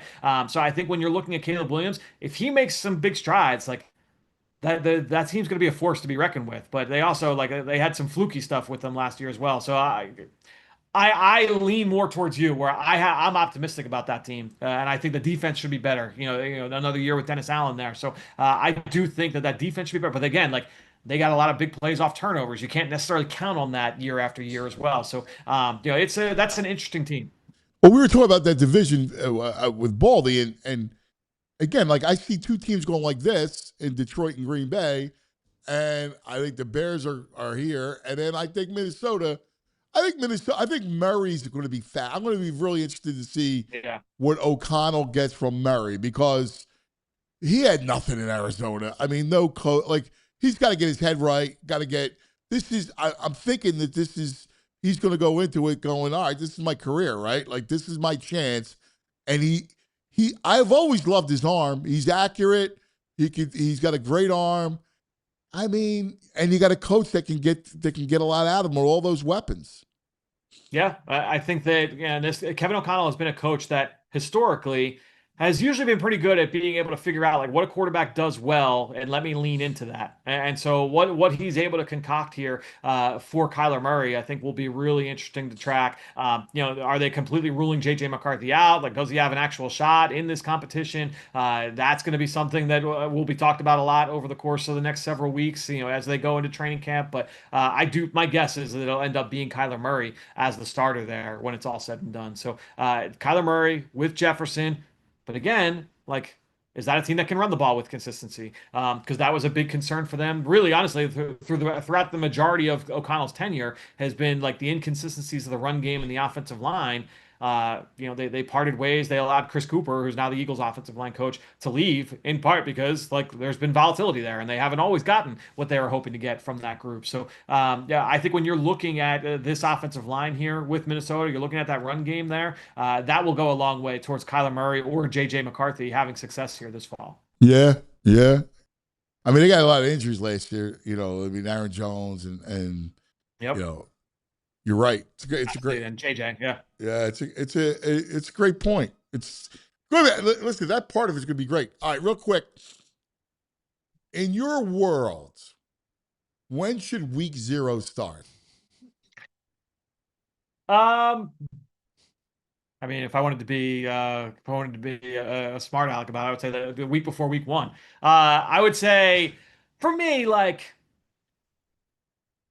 August 25th, August 23rd, like something like that, like into the 20s a little bit. Like, I feel like that we're feeling like, all right, college football. Because I think of it when I was with the Eagles, and this was 4 preseason games. It was like, all right, like that 4th preseason game, Eagles are playing the Jets, and on the other screen, it's a Thursday night at the end of August, and I've got South Carolina versus North Carolina on TV, right? Like, it's week 0. Like that's kind of where my mind goes. Well, So it usually starts that. Like when Labor Day falls earlier, it usually is during that week. Because you remember when you were at Temple, like we had those games, the Thursday night game before Labor Day. Right. I mean, they were, Temple versus Navy, at Lincoln Financial Field. Yeah. So, that's where, to me, like, that's where I think of it is like, all right, like, we get to it's not August, because August 30th, we're getting to Labor Day. Like, all right, that feels like week 1 of college football. So, bring it back a little bit, and that should get us to week 0, a handful of games. I think they should start August 17th,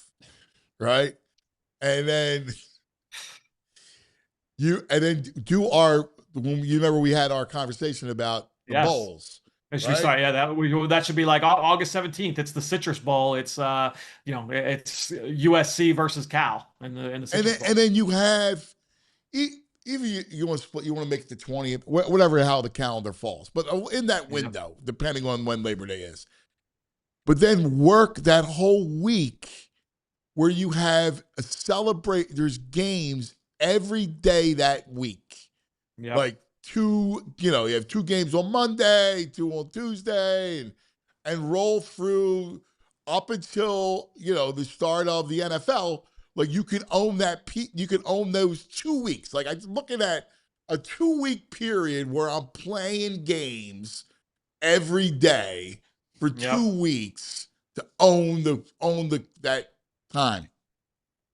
And honestly, college football's got bigger fish to fry right now, so they're working through some of the big overarching issues. To me, that would be a smart direction to go for them. Would be to move bowl season to the front of the calendar, and now get the playoff into the more manageable part of the calendar when you get into December, because they can't keep pushing it out. They can't keep getting into like closer to February. Like they got to work it back the other direction. So, I think you're cooking with gas there. Who gets in these bowls at the beginning of the season? They are the non-conference games. It's no different than what we see like in college, those tournaments that start college basketball season. Yes. Like out on the Big Ten the ACC aircraft carriers. challenge. Like right. They are basically like these events that because they have them now. They what do they call it? They have the one at the Star. Yeah, but you're going to sell this to these advertisers. You got junk bowls in the beginning with teams that you don't even know if they're any good, as opposed to teams that at least have a winning record on the back end most of the time. Yeah, but the teams, by the time they have the winning record, they're picked over by the transfer portal and the draft. Yeah, Those guys or surgeries. surgeries. What are you talking about? There are teams that literally can't field a roster by the time they get to December and have to pull out, and then they're getting a 5-7 Minnesota team to come and play. Like it's not like you're not going to get Oregon, Alabama week 0. Why not? No, because you gotta. Why not? Have a couple, couple softies to get into the season. No. I mean, teams are changing the way they're scheduling because there's more games. The field is open, right? Like when you increase one of the advantages of expanding the playoffs is that teams will be more willing to play games they're not going to be 1 or 2 losses doesn't kill you. Not the way that that's viewed. Like I don't know that all of FBS does not view it that way, and a lot of it will depend on how like the committee continues to operate on a yearly basis in terms of which teams they put in and which teams they put out. But I do think for the majority of people, most people do say like, yeah, that should open it up for that you could play better non-conference games, and the fact that scheduling now in college football has changed like pretty radically in just the last like 3-4 years is because it used to be like, oh, like there's gonna be a press release on June 30th that Oregon and Alabama have announced a home and home or a 4-game series that begins in the year 2037, right? Yes. Like, a decade from now. Yes. That doesn't happen anymore. Now those things get set up like pretty quickly, and I do the way that I think that will operate, and this has been kind of like talked about a little bit, is basically like instead of selling those time slots to teams, it's basically like, hey, like it's going to be, if you're ESPN, you have this time slot for, let's call it the Citrus Bowl in week 0. I'm making stuff up. All right, so it's the Citrus Bowl in week 0. It will be an ACC team versus a Big Ten team, and it will get situated in April, the season or the spring prior to the season starting, and then when the schedule release happens, that's when we find out. In an ideal world, that's what happens. But again, college football's got all of this other stuff that they've got to navigate before they get to the ideal scenario and trying to make this, more equitable and all that. So, I think that's the direction they are likely to go and that they should go, but time will tell. Yeah, no, I'm with you. You remember when Temple signed? Matt was still here when they did the agreement with Oklahoma. Yep. Right, because it's like years ahead of time. Exactly right. And then last year, there's Mateer coming in here, whatever. Yes. Yeah, it's nuts. Franny, and again, that was rule before Baylor, before the Panthers, before Nebraska. Yes. Like those things get scheduled out now. That it's a lot faster. Again because of the changing landscape. Yes. You're the best, buddy. We love you. Thanks for indulging me as always. You got it, guys. Talk soon. Thanks, brother. There he is, Franny, St. Francis of football, the best. Yeah, I can't believe you don't like that week 0 stuff. Nah, man. You got to see who's good and stuff. You know who's good. I'll tell you who's good. Yeah, but they don't play in week 0. It's a bunch of garbage games. You do. No, you're playing non-conference. You can't. I look at the schedule list for it. It's a bunch of. No, dude. I'd rather watch Maction. You're going to create more. You know nothing about Maction. I know the games are more competitive than whatever I'm going to see on week 0. How many Toledo beat Akron 48-3? Nah, Akron's pretty good. No, stink. All right, let's talk about some of our friends. Zips. From the soccer tournaments down in South Philadelphia, one more big one. That's right, on Saturday, to the baseball games happening in your own neighborhood. Summer sports officially in full swing. So whether you get ready to cheer on your favorite squad, getting kids geared up to hit the backfields, Dick's Sporting Goods, your one-stop shop for everything you need this season. Jerseys and fan gears to rep your teams, all the equipment, gloves, cleats, bats, balls. You got, listen, soccer's around the corner, football's around the corner. They got all kinds of sleeves and the mouth guards, all kinds of colors. Kids love the pink sleeves. All the soccer guys are in pink. Yeah, they love it, right? Dicks.com. It's so easy. You either stop by one of your local, I go to the one in the mall. Otherwise, go to Dicks.com before the next big game, whether they're heading to the stadium or just to the back fields.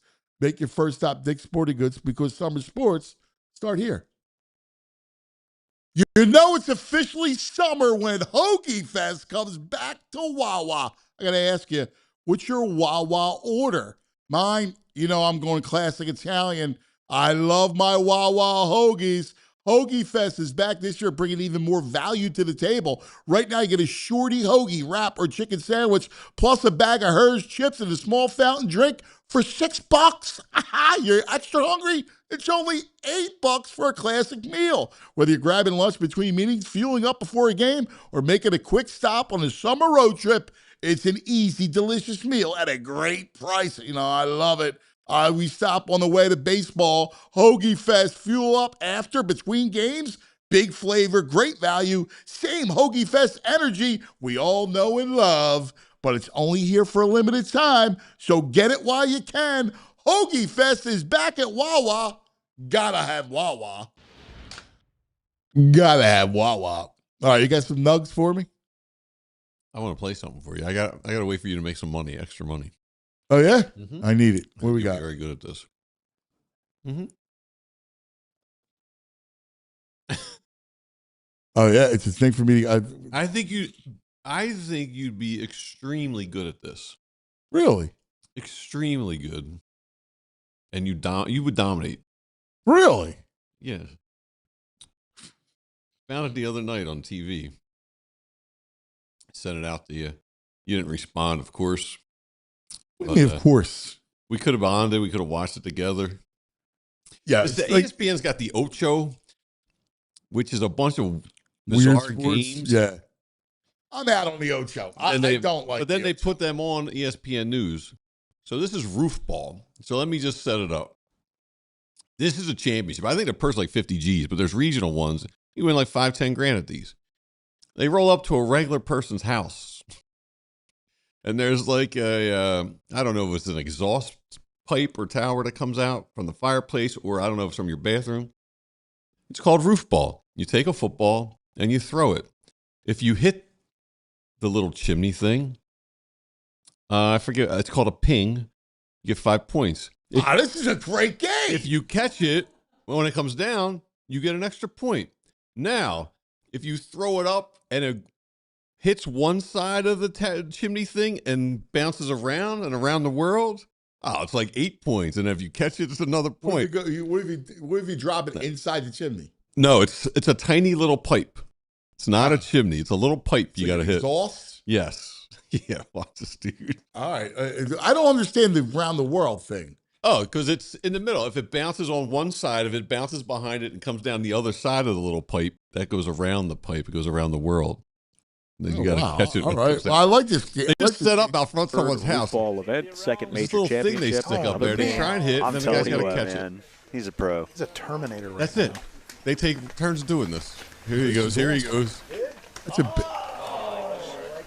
By the way, it's a horrible release. He came short. That guy stunk. I watched this whole match. This is the championship. This guy. I could beat this guy. You're right. You would crush this. A little short. Even the got guy's got a 49. He's got a weak arm. He gets a point. That guy hit. He had a lot of pinging catches, I think they called it. That is the championship. But this guy's terrible. Right there, guys. Oh, he stinks. Rob is going to make the catch. And make the catch, get that extra point. The 2024 He didn't make the catch. Football World Championship. They're the worst third athletes. roof ball. 2024, Bob. They don't even set up anything. They just find someone who lets them do this at their house. They set a tent and cameras. That's not a special fake house. They have the people who live there who just let them do this at their house. Wow, that's awesome. I love that game. I think that was like a 50G tournament. No way. Dude, I'm telling you, I looked it up. Regionally, there's $5 grand. Buried that guy. You should get on the roof ball circuit. Yeah. I would have buried that guy. Dude, you would crush it. Yes. I'm accurate. Now, we might have to work on your velocity. You probably dent and break the pipe. We just want to ding the pipe. We don't want to bend it over or anything. Just want that should be extra points. Nice little towel. Yeah, if you break it. Yeah, if you bust the pipe and the pipe flies off, that's great. Well, I love that game. You're right. Oh, you're a roof ball. Roof ball was made for you. Oh my God! Now you got something you and Moss can do. You hang out. You're bored. Play a little roof ball. That's a good idea. Now if it goes on the other side, that's it. 0 points. You lose your turn. That's it. You can't. That's a good idea, dude. Last night. All right, so maybe I had a gummy. I couldn't wrap my head around this tweet of something that happened in baseball last night for a while. There's that Max Muncy's played against each other. Yo, what are you doing? You nuts? Come walking in the middle of we're ending the show. You nut? Get out of here, you nut.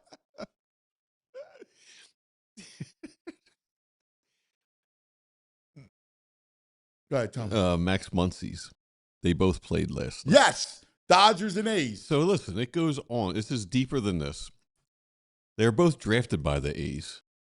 They both last night played third base. They both batted seventh.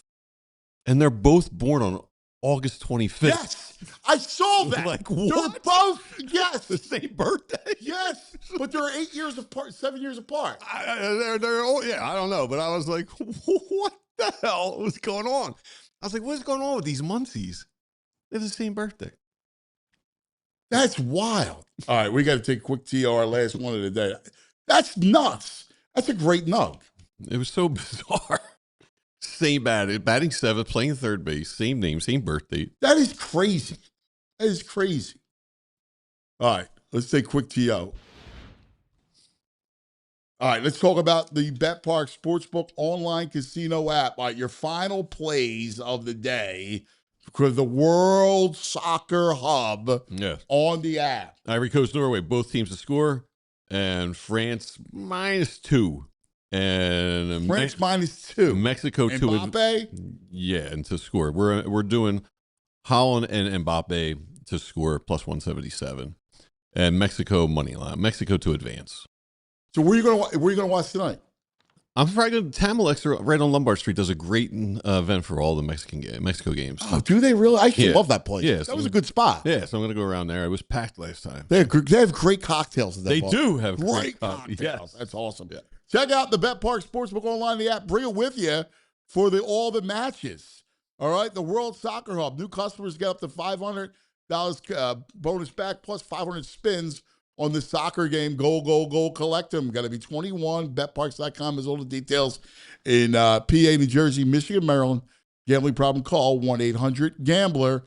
Let's talk Valley Forge. You know that feeling where you just need a quick reset, but you don't feel like dealing with airports, long drives, overcomplicated travel plans? That's why Montgomery County, Pennsylvania is such a great getaway spot for area travel. It's got a little bit of everything: history, shopping, entertainment, outdoor adventure, great food, just all outside the city. You spend a day exploring Valley Forge National Historical Park. Hit the shops at KOP. Check out live entertainment. Explore some of the amazing small towns and hidden gems throughout Montgomery County. And with America celebrating 250 this summer, never been a better time to experience the history and the stories that helped shape our country. Whether it's a couples trip, family weekend, sports road trip, or just a chance to unplug for a few days, Montgomery County makes it easy to get away without going far. Plan your trip, book your stay, start your retreat today at valleyforge.org. That's valleyforge.org. Let's give it a little prop. Jeffrey Lurie, he was named Stuart Scott Inspire Award winner for his work supporting global autism. So he's been amazing with that. Yeah. He really has been incredible with that. Nice work for that. So tomorrow we are at Lemon Hill. Nice. Fan Fest tomorrow. 8 from 8. 8. Are we definitely doing 8? Maybe we should just do 9. Or then it's only going to be 2 hours, but what? Because FanFest opens an hour earlier tomorrow. They open at 11. Right. So maybe we can't do it while it's happening. You don't think? The DJ, we'll see. Maybe we go. What the heck? Roll with it. All right. Well, we'll see. But either way, we're at Lemon Hill tomorrow. Right. And then Thursday we're at Stateside. All right. So looking forward to that. So we don't know what time tomorrow? I'll find out. We'll find out. TB could be 8, could be regular time. We'll tweet something out. Yes, we will tweet it out. Anyway, chat. Love you, chat. Everybody have a great day. We love you. And we'll see you in the morning. We all silly like the mayor.